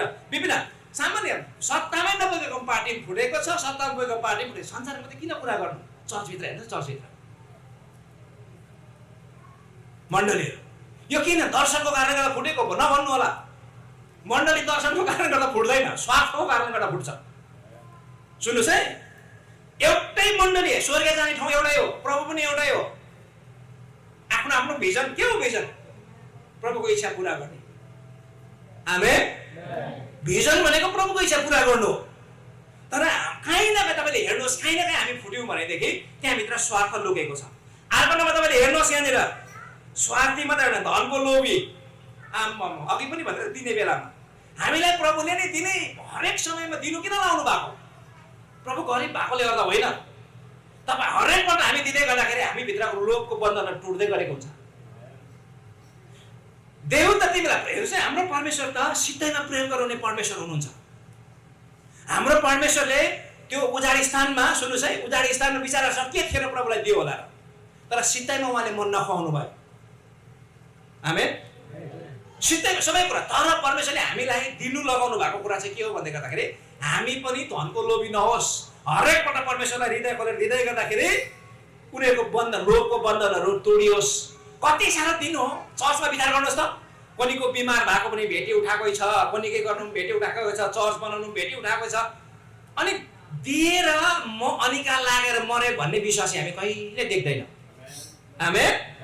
एकपल्ट के भयो भन्दै गर्दाखेरि अब संसारमा त के भएको छ भन्दा हामी त विदेशी पैसाले चर्च चलाएको, विदेशी पैसा आएको कारणले गर्दा हामी यहाँ क्रिस्चियनिटी गरेको भनेर मान्छेले यहाँ बाहिर फिजाएको छ। अनि हाम्रोमा एकजना व्यक्ति आगन्तुक आएको थियो, पाहुना आएको थियो। अनि त्यो पाहुना आएर चाहिँ अन्तिममा गएर हामीले भेटी लगाइसके पछाडि हाम्रो ट्रेजररले चाहिँ उसकै अगाडि गरेछ। किनभने त्यो ट्रेजर हाम्रो ट्रेजरसँग उसको मिल्ने व्यक्ति भएको कारणले गर्दा, सामाजिक काम गर्ने व्यक्ति। जब त्यो समयमा भेटी गर्दै गर्दाखेरि 1 हप्ताको 10 अन्चर भेटी झन्डै 1 लाख क्रस गरेको थियो। त्यो देखेर झन्डै फेन्ट भएछ। आमामा यत्रो पैसा कसले दियो? सुन्नुहोस् है, यहाँ धेरै कोही कोही बेला व्यक्तिहरू प्रभुले दिनुहुन्छ, मुठीहरू खोल्नुहुन्छ। हेर्नुहोस् त, आज संसारमा दाजुभाइ लडाइँ परिराखेको छ। के को खातिर? पैसाको खातिर। के को खातिर? अंशको खातिर। त्यो पनि सम्पत्तिसँग जोडेको कुरा छ। यहाँ चाहिँ विश्वासीहरूले मुठी खोल्दै दिइराखेको हुन्छ। जति ठुलो बन्धन तोडिन चाहनुहुन्छ, हाम्रो नोटहरू बढेको राम्रो। आमेन। अघि भन्दै थियो नि तपाईँले आजभोलि गीत के भन्छ, दुखी तबेला, मादल, हार्मोनियम यहाँ कहीँ पनि देखिँदैन अरे सेवा चर्चहरूमा। किन भनेको त त्यो सबै विश्वासी भइसकेको रहेछ अरे। सुन्नुहोस् है, त्यो सबै विश्वासी भइसकेको रहेछ अरे। अनि एक किसिमको विश्वासी हुन्छ अरे मादाले किसिमको विश्वासी। कस्तो विश्वासी? मादाले किसिमको। यो मादाले मन भएको विश्वासी चाहिँ कस्तो हुन्छ अरे भन्दाखेरि दिउँ किन दिउँ दिउँ किन दिउँ दिउँ किन दिउँ भइरहन्छ अरे मनमा। त्यहाँदेखि अर्को सुन्नुहोस् है, अर्को चाहिँ दुखी तपाईँलाई जस्तो मन भएको भइसकेको हुन्छ कतिजना विश्वासीहरू। उनी चाहिँ कस्तो हुन्छ अरे भन्दाखेरि त दे म त दिन्न दिन्न भन्दै गरेको हुन्छ। त दे म त दिन्न दिन्न भन्दै। अब अर्को त्यो भन्दा पनि खतरा चाहिँ हार्मोनियम स्टाइलको भएको हुन्छ अरे। त्यो हार्मोनियम स्टाइलको विश्वासले के भन्छ अरे भन्दाखेरि चेपेर राख भन्छ। सुन्नुहोस् है, अन्तिम दिनमा धनको लोभी, सुन्नुहोस् है, अन्तिम दिनले तपाईँलाई छुको छ कि छैन, अन्तिम दिनमा तपाईँ गलत पक्षको मान्छे हो कि राइट पक्षको मान्छे हो भन्ने कुरा चाहिँ तपाईँको दिने कुराले नापेको हुन्छ। आमेन।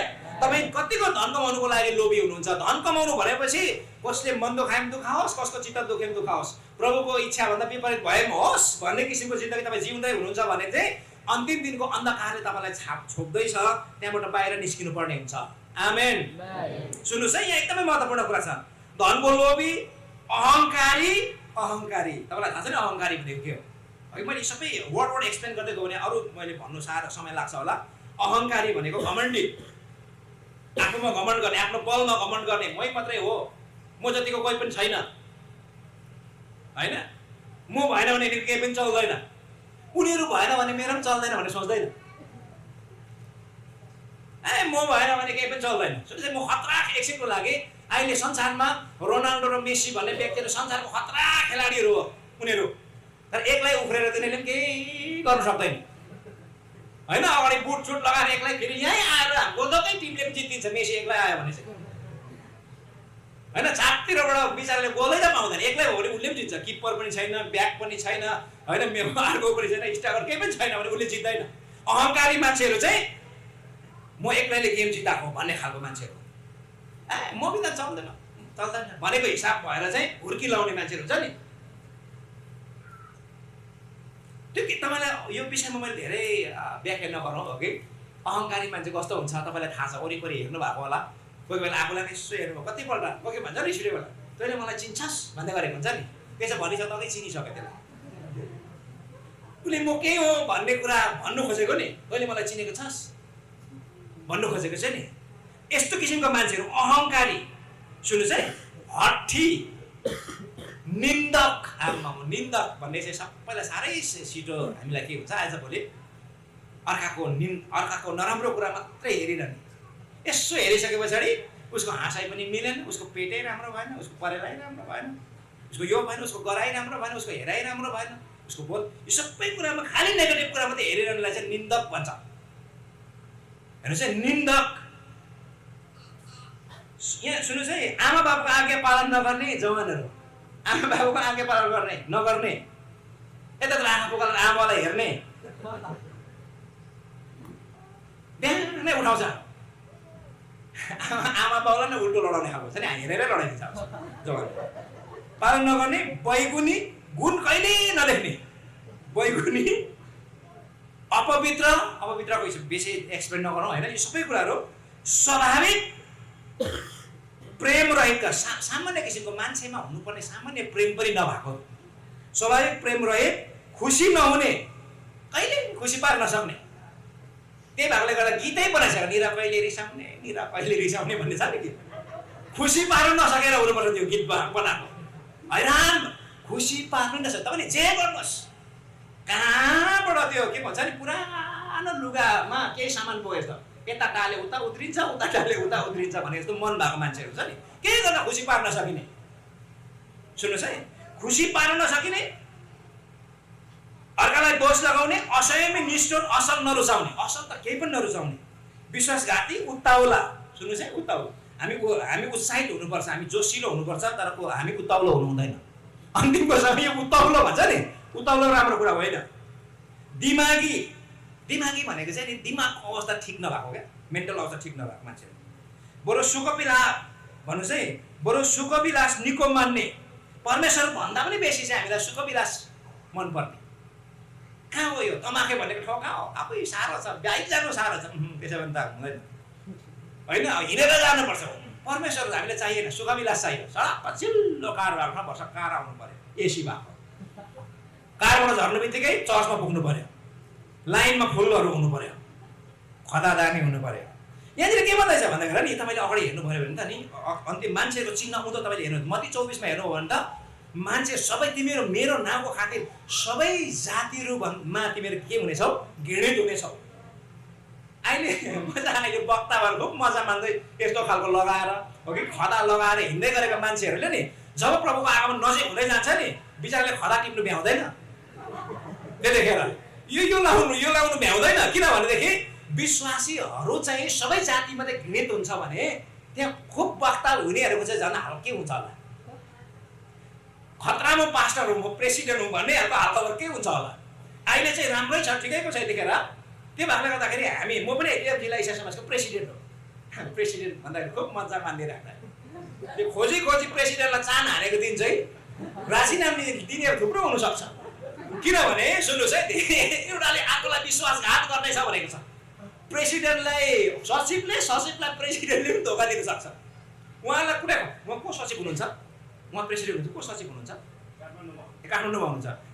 काठमाडौँको सचिवले मैले त्यो भन्नु खोजेको होइन, ठ्याक्कै भन्नु अरू कुनै संस्थाको उहाँहरू नभनौँ, अरू कुनै संस्थाको सचिवले अध्यक्षलाई जेल खानामा लगाइदिनु सक्छ।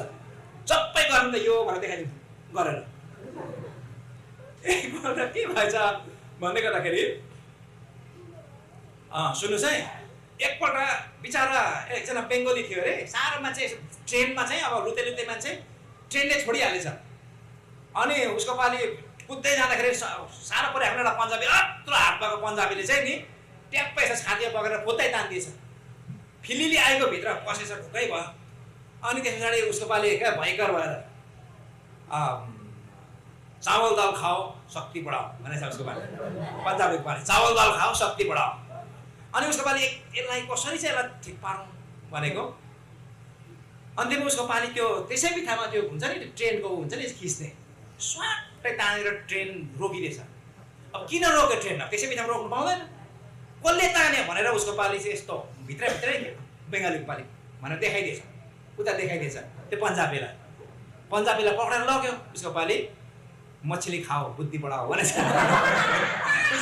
ऊ चाहिँ मछली खाने होइन, अघि जेल खानु अब बिचारालाई होइन लग्यो पक्रेर।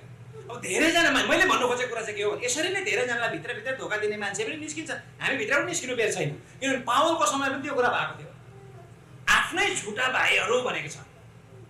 सुन्नुहोस् है, यहाँनिर मजाले हाँस्ने मध्येकोले नै पनि अगुवालाई पक्राउनु सक्छ है। तँलाई म 5 लाख दिन्छु कि तेरो अगुवा कहाँ लु? किनभने जब पर्सिक्युसन सुरु हुन्छ त्यतिखेर त लुक्नु पनि पर्ने अवस्था हुनसक्छ। अहिले दाढी नभएको दाढी पाल्नु सक्छ, त्यतिखेर बाँच्नु त पर्यो।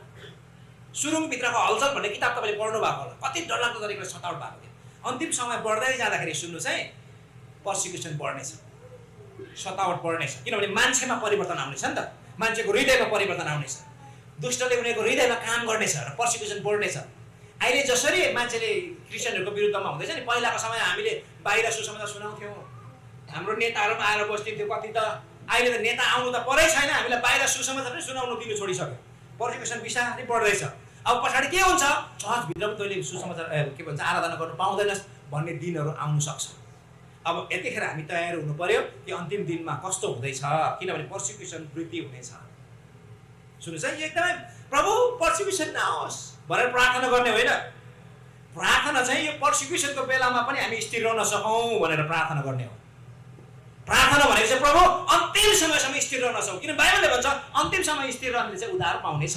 भन्नुको मतलब चाहिँ धेरैजना मान्छे मर्नु पर्ला, जेल खाना पनि जानु पर्ला, तर धेरैजना मान्छेहरू चाहिँ मर्नु पनि पर्दैन। सबैजना मर्नुपर्छ भन्ने होइन, तर एउटा सतावटको बाटोबाट जानुपर्छ भनेर बाइबलले लेखेको छ। सुन्नुहोस् है, यहाँनिर अर्को महत्त्वपूर्ण कुरा, यो मान्छेहरूको इन्डिकेसन बिस्तारै तपाईँलाई मान्छेले नराम्रो देख्नु सुरु गर्छ, तपाईँलाई नाना किसिमको कुराहरू भन्नु सुरु गर्छ। चाहिँ मान्छेमा आएको परिवर्तन हो। यो विषयमा म तपाईँलाई धेरै कुरा भन्न चाहदिनँ, तर अर्को कुरा चाहिँ के हो भन्दाखेरि अर्को इन्डिकेसन छ। त्यो इन्डिकेसन के हो भन्दै गर्दाखेरि चाहिँ त्यो चाहिँ गस्पल इन्डिकेसन हो।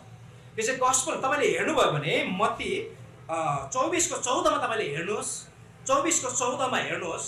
औ राज्यको यो सुसमाचार सारा संसारमा सब जातिलाई साक्षीको निम्ति प्रचार गरिनेछ, त्यसपछि अन्त्य हुनेछ। सुन्नुहोस् है, जसै पर्सिक्युसन बढ्छ, सतावट बढ्छ, तर सुसमाचार प्रचार त बढेर छ फेरि। सुन्नुहोस् है, यहाँनिर सुन्नुहोस्, सतावट आउँदाखेरि सुसमाचार रोकिँदैन, सतावट आउँदाखेरि सुसमाचार बढ्ने रहेछ। किनभने बाइबलले भन्छ यो सबै सतावटको पछाडि मान्छेले यसो यसो गर्नेछ भनिसके पछाडि प्रभुले के भन्नुहुन्छ भन्दाखेरि चाहिँ राज्यको यो सुसमाचार सारा जातिलाई सब संसारभरि प्रचार गरिन्छ अनि त्यस पछाडि अन्त्य आउनेछ। यो कसरी सम्भव होला जस्तो लाग्छ होला? कसरी सम्भव होला भन्दै गर्दाखेरि चाहिँ सबैभन्दा पहिलो कुरा हामीले बुझ्नुपर्ने अब सन्देश, अन्तिमको सन्देश परिवर्तन हुँदै जान्छ। यो चाहिँ राज्यको सुसमाचार हुनेछ। यो राज्यको सुसमाचार भनेको क्रुसको सुसमाचार मात्रै होइन। राज्यको सुसमाचार भनेको चङ्गाइको सुसमाचार होइन। आज धेरैजना व्यक्तिले चङ्गाइको सुसमाचार, कुनै केको सुसमाचार, थुप्रो किसिमको सुसमाचारहरू सुनायो, अनन्त जीवनको सुसमाचार पनि सुनायो। तर अन्तिम समय चाहिँ अब अन्तिम समयको इन्डिकेसन चाहिँ के हो भन्दाखेरि मण्डलीले अब प्रभुको आगमन, प्रभुले राज्य गर्नु आउँदै हुनुहुन्छ भन्ने विषयलाई विशेष फोकस गरेर मण्डलीमा प्रचार सुरु हुनेछ, संसारमा प्रचार सुरु हुनेछ। अथवा मण्डलीलाई चाहिँ परमेश्वरको राज्यको विषयमा अझै बेसी प्रकाश आउनु सुरुवात गर्नेछ। परमेश्वरको राज्यको विषयमा मान्छेलाई चाहना हुनु सुरु गर्नेछ। परमेश्वरको राज्यको मान्छेले इच्छा गर्नेछ। यस्तो किसिमको उत्कटता हुनेछ। पर्सिक्युसनको बिचमा, सतावटको बिचमा पनि मण्डली चुप रहने छैन, मण्डलीले सुसमाचार सुनाउनेछ। आमेन आमेन। त्यो त कसरी होला र भन्दै हुनुहुन्छ होला, भाइ हुँदैन हुँदैन भन्दै हुनुहुन्छ होला, मनमा हान्छ त मरहरूले भन्दै हुनुहुन्छ होला। किन यो चाहिँ कसरी भन्दाखेरि चाहिँ कसरी हामी सुसमाचार सुनाउनेछौँ भन्दाखेरि एउटा त जीवनले पनि सुनाउनेछौँ, अर्को चाहिँ केले सुनाउनेछौँ, शब्दले पनि सुनाउनेछौँ। सुसमाचार साक्षी हुने कुरा चाहिँ बोलेर मात्रै होइन, जीवन जिएर पनि हुनेछ। अनि यो समय चाहिँ नि प्रियहरू बोलेर मात्रै होइन, यो समय हामीलाई जब बोल्नु दिएको छैन नि, बोल्नु दिनु छोडे पछाडि चाहिँ जीवनले सुसमाचार प्रचार गरिनुपर्छ। आमेन भन्नुहोस् न। अब चाहिँ जीवनले सुसमाचार प्रचार गर्ने समय हो। यहाँ के भएको छ, सुसमाचार चाहिँ हामी बोलेर मात्रै सुनाउने एउटा युग थियो हो। अहिले ख्रिस्ट विरोधीहरू, येशू ख्रिस्टको विरोध गर्नेहरू, मण्डलीको विरोध गर्ने मान्छेहरू थुप्रो छ। यसको मतलब उनीहरूले सुसमाचार सुनेको छ, येशूको विषयमा सुनेको छ, जानेको छ। अब यहाँनिर मैले तपाईँलाई कसरी सुसमाचार हुनेछ, अबको सुसमाचार भनेको जीवनशैलीको सुसमाचार हो। अब यो चाहिँ सुसमाचार मुखले होइन, जीवनलाई सुनाउने समय पनि हो। तपाईँको वरिपरि छिमेकीले तपाईँ र मलाई हेरिराखेको छ, नत्र भने चाहिँ यो शेर्पा र तामाङको कथा जस्तो हुन्छ। शेर्पाले तामाङलाई, कोही शेर्पा तामाङ हुन्छ अरे माफ गर्नु होला, शेर्पाले तामाङलाई साह्रो हेप्थ्यो अरे, एउटा कथामा मात्रै साह्रो हेप्थ्यो अरे। किन भन्दै गर्दाखेरि चाहिँ शेर्पाको चाहिँ एकदमै उनीहरूको एकजना विशेष टावर पर्सनालिटी छ, तेन्जिङ शेर्पा, जो चाहिँ हिमाल चढ्यो। अनि तामाङ भेट्नु बित्तिकै शेर्पाले भनिहाल्यो, हाम्रो तेन्जिङ शेर्पाले चढ्यो हिमाल चुचुरी भनिहाल्ने अरे। बिचरा तामाङको केही पनि छैन, के भन्ने होला सोचे, तामाङको केही छैन। अनि अन्तिममा तामाङले पनि अर्को गीत बनाएछ, हामीले आँखा देखेन चढ्यो कि चढेन भन्दै अरे। उसको बारे भन्नुको मतलब चाहिँ के हो भन्दै गर्दाखेरि सुन्नुहोस् है, अब हामीले 2000 वर्ष अगाडि येशूले यो गर्यो त्यो गर्यो होइन, आज तपाईँ र मेरो जीवन पनि येशूको जस्तै जीवन हुने बेला आएको छ, जसलाई चाहिँ हामी सुसमाचार भन्छौँ। आमेन। अब सुसमाचार प्रचार गर्ने तरिका चाहिँ के हो भन्दाखेरि सुसमाचारको माध्यम र तरिकाहरू अब परिवर्तन भएको छ। अब सुन्नुहोस् है, अब तपाईँले टिकटक चलाउनुहुन्छ, चलाउनुहोस्। तपाईँले फेसबुक चलाउनुहुन्छ, चलाउनुहोस्। युट्युब त मेरो व्यक्तिगत सल्लाह है हो, बाइबलबाट होइन। मान्नुहुन्न भने नमान्नुहोस्, केही छैन, तपाईँलाई पाप लाग्दैन। म किन चलाउनुहोस् भन्दैछु भने नि, युट्युब चलाउनुहुन्छ चलाउनुहोस्, तर त्यहाँबाट सुसमाचार छोड्नुहोस्। बुझ्नेले के भन्छ? आमेन भन्छ। आमेन। के भन्छ, कोनी कहाँ जाँदाखेरि कोनी के गर्दै भन्दा कोनी के खाँदैहरू होइन, होइन हाम्रो फल्ला चाहिँ मस्त मातेर लडेको अवस्थामा होइन, त्यस्तो कुराहरू खिच्दै हाल्ने होइन। कोनी के गरेको अवस्था, खाएको अवस्था, रुखको अवस्था होइन, पेट दुखेको अवस्था, त्यस्तो होइन। अब हामीले चाहे फेसबुक चलाउनुहोस्, चाहे के भन्छ अहिले के अरे टिकटक चलाउनुहोस्, चाहे बिकटक चलाउनुहोस्, चाहे तपाईँले युट्युब चलाउनुहोस्, हरेक अहिले सोसियल मिडिया सुन्नुहोस्, यति डरलाग्दो तरिकाले सोसियल मिडिया भाइरल भएको छ। यो ठाउँमा नि यही ठाउँबाट तपाईँ र मैले केही न केही छोटो छोटो सन्देशहरू पठाइरह्यौँ भने एकछिनको लागि कतिजना अब टिकटक जानु हुँदैन, त्यहाँ दुनियाँभरिको कुरा गर्नु जाने होइन। तपाईँले केही प्रभुको विषयमा भन्नुहुन्छ भने प्रभुले तपाईँलाई नजानेको कुरा तपाईँले बाठो भएर बेसी नभनिहाल्नुहोस्, जति जान्नु त्यति भन्नु होला। अघि हामीले यहाँनिर तमाखे भनेको यही ठाउँ हो भनेर यहीँ सोध्यौँ, एकजना मान्छे बाठो भरियो होइन उता छ भनेर हामीले निकै टाढा पठायो। सुन्नु चाहिँ कतिजना हुन्छ नजानेको नजानेको उता छ अगाडि भयो, तमाखे गएको तमाखे कहाँ हो फेरि होइन भने यतै हो भनेर फर्काइ पठायो, फेरि फनक्कै फर्केर आयौँ। धन्न हामीले एउटा शब्द चाहिँ भनेको छौँ, तमाखे मात्रै भन्छ, यहाँ दिलसिंह भन्ने नाम पनि थपेको कारणले गर्दाखेरि हामी आइपुग्यौँ सही ठाउँमा। सुन्नुहोस् है, तपाईँले जानेको मात्रै बोल्नुहोस्, केही कुरा केही न केही कुरा तपाईँले हाल्नुहोस् भन्छु म त। छोटो कुराहरू केही आएन भनेदेखि परमेश्वरको वचन कोट गरेर हालिदिनुहोस्, किनभने यो चाहिँ राज्यको सुसमाचार सारा संसारमा सब जातिलाई प्रचार गर्ने समय हो। अनि मान्छेले यसरी घर गएर अलिकति समय छ भनेर जानु भने मान्छेले समय दिँदैन, किनभने भएको नभएको समय सबै मोबाइलले दिँदैछ। अनि उनीहरूले जहाँ छ त्यहीँ गएर प्रचार गर्ने। जसरी पहिलो दिनहरू हामी बारीमा गएर प्रचार गर्थ्यौँ, आजभोलि मान्छे बारीमा होइन मोबाइलमा भेटिन्छ। तपाईँ मोबाइलमा छिर्नुहोस् र प्रचार गर्नुहोस्। आमेन। अब त्यो ठाउँ नभन्नु होला, त्यही घर बनाउनुको लागि जाने होइन, प्रचार गरेर फर्किहाल्नुको लागि जाने हो। के भन्छ यो लुतले जस्तो सदम र गमोरामा गएर मजाको ठाउँमा त्यहीँसम्म पाल टाँगेर बस्नुको लागि होइन, त्यहाँ पुगेर प्रचार गरेर फर्किनु। धेरैजनाले चाहिँ मोबाइलमा घरै बनाएको छ, घरै बनाउनुहोस् भनेको होइन। तपाईँ त्यहाँ जानुहोस्, प्रचार गरेर फर्किनुहोस्। आमेन भन्नुहोस् त। आमेन। अन्तिमको दिनमा तर सुन्नुहोस् है, अब तपाईँहरूले यो कुरालाई मान्नुहोस् नमान्नुहोस्, तर यस्तो किसिमको जेनेरेसनहरू आउनेछ, यस्तो किसिमको युवा पुस्ताहरू आउनेछ, यस्तो किसिमको मान्छेहरू आउँछ जसले चाहिँ यो सोसियल के भन्छ योलाई पनि के पुरा रूपमा सुसमाचारको माध्यम बनाउनेछ। अघिको दिनहरूमा मान्छेसँग अब पत्र पत्रिका के भन्छ हामीले दिएको ट्र्याक्सहरू बाँड्थे, आजभोलि ट्र्याक्स दियो भने यसो थाप्छाएर फ्याँकिदिन्छ, किनभने उसले ट्र्याक्स पढ्नु छोड्यो। तपाईँले पत्रिका मान्छेले पढ्नु छोड्यो, किताब मान्छेले पढ्नु छोड्यो, मान्छेको ध्यान युट्युबतिर पनि कता कता गएको छ, लामो लामो कुरा पनि सुन्नु छोड्यो, छोटो छोटो कुरामा गएको छ। त्यसले गर्दा छोटो छोटो सुसमाचार तपाईँले सुनाउने व्यक्तिहरू प्रभुले खडा गर्नुहुनेछ, त्यति मात्रै तपाईँ यहाँ पनि हुनुहुन्छ। आमेन। किनभने अन्तिम समयमा नि विभिन्न भाषाहरूमा नि सुन्नु चाहिँ अब कहाँ पुग्ने हो, यत्रो जातिमा कसरी सुसमाचार हुन्छ होला। झन् मान्छेले टाइट बनाउँदैछ भन्नुहुन्छ नि, सोसियल मिडियालाई त कसैले रोक्नु सक्दैन। सोसियल मिडियालाई कसरी रोक्नु सक्दैन? परमेश्वरले चिनेकोहरूले, परमेश्वरले चुनेकोहरूले त्यो मिडियालाई हेरेर भए पनि प्रभुलाई पाउनेछ। आमेन। यो लकडाउनको बेलामा नि धेरैजना व्यक्तिले चाहिँ विभिन्न जुमहरूबाट पनि थुप्रोजना मान्छेलाई ग्रहण गरायो। जुमभित्रबाट पनि मान्छेले ग्रहण गर्यो, जुमभित्र पनि मान्छेलाई प्रार्थना गरेर मान्छेले निको भए, जुमभित्र पनि मान्छेले सान्त्वना पाए, जुमभित्र थुप्रो कामहरू सोसियल मिडियाभित्रैबाट पनि परमेश्वरले काम गर्नुहुनेछ। यदि यो ढोका दुष्टले बन्द गर्यो भनेदेखि, संसारले बन्द गर्यो भनेदेखि तपाईँलाई उत्साह दिन चाहन्छु प्रिय। ओके, राज्यको सुसमाचार बिस्तारै बढेछ। अनि अर्को नम्बरमा चाहिँ मण्डलीमा सुसमाचारको तत्परताहरू बढेर जानेछ। जब सुसमाचारको तत्परताहरू बेसी बढेर जानेछ, हामीले बुझ्नु पर्यो अब हामी अन्तिमको दिनको एकदमै नजिकमा छौँ भनेर तपाईँले बुझ्नु पर्यो। अर्को नम्बरमा सुन्नुहोस् है, अर्को महत्त्वपूर्ण, अब अहिले यसो विचार गर्दैछु म हामी आफैले पनि एउटा मिडियामा काम गरिरहेको छु भर्खरबाट, यही लकडाउनबाट सुरु गरेको युट्युबमा मेसेज हाल्नुको लागि। हामीले हिँडेर गएको भन्दा धेरै ठाउँमा अहिले हामीले भर्खर सुरु गरेको मान्छे पुगिसक्यौँ भने अझै धेरै आज संसारको मान्छेले विभिन्न किसिमको जङ्गहरू हालेको छ त्यहाँ भने तपाईँ र मैले पनि परमेश्वरको कुराहरू हाल्न सक्छौँ। म तपाईँलाई उत्साह दिन चाहन्छु। अर्को कुरा के हो भन्दाखेरि चाहिँ प्रभुले अर्को इन्डिकेसन भन्नु, अन्तिमको दिनको इन्डिकेसन के भन्नुभएको छ, अब मलाई दिएको पदमा म जान चाहन्छु। त्यो चाहिँ के हो भन्दाखेरि फिग ट्री इन्डिकेसन भन्नु, मतलब नेभाराको रुखको एउटा इन्डिकेसन छ। म तपाईँलाई यो चाहिँ 24को 32देखि 34मा पढ्न चाहन्छु। 24को 32देखि 34 यसरी लेखेको छ, तर नेभाराको रुखबाट एउटा उपमा सिक, जब त्यसको हाँगा कमल भएर पातहरू पलाउँछ तब ग्रीष्म ऋतु आएछ भने तिमी थाहा पाउँछौ। त्यसरी नै तिमीहरूले पनि जब यी सबै कुरा भएका देख्नेछौ तब साँच्चै उहाँ ढोकामै छ भनी जान। म तिमीलाई साँच्चै भन्दछु कि यो पुस्ता बिति जाँदैन, यी सब कुराहरू पुरा भइजानेछ। स्वर्ग र पृथ्वी बितेर जानेछ तर मेरो वचन चाहिँ बितेर जाने छैन।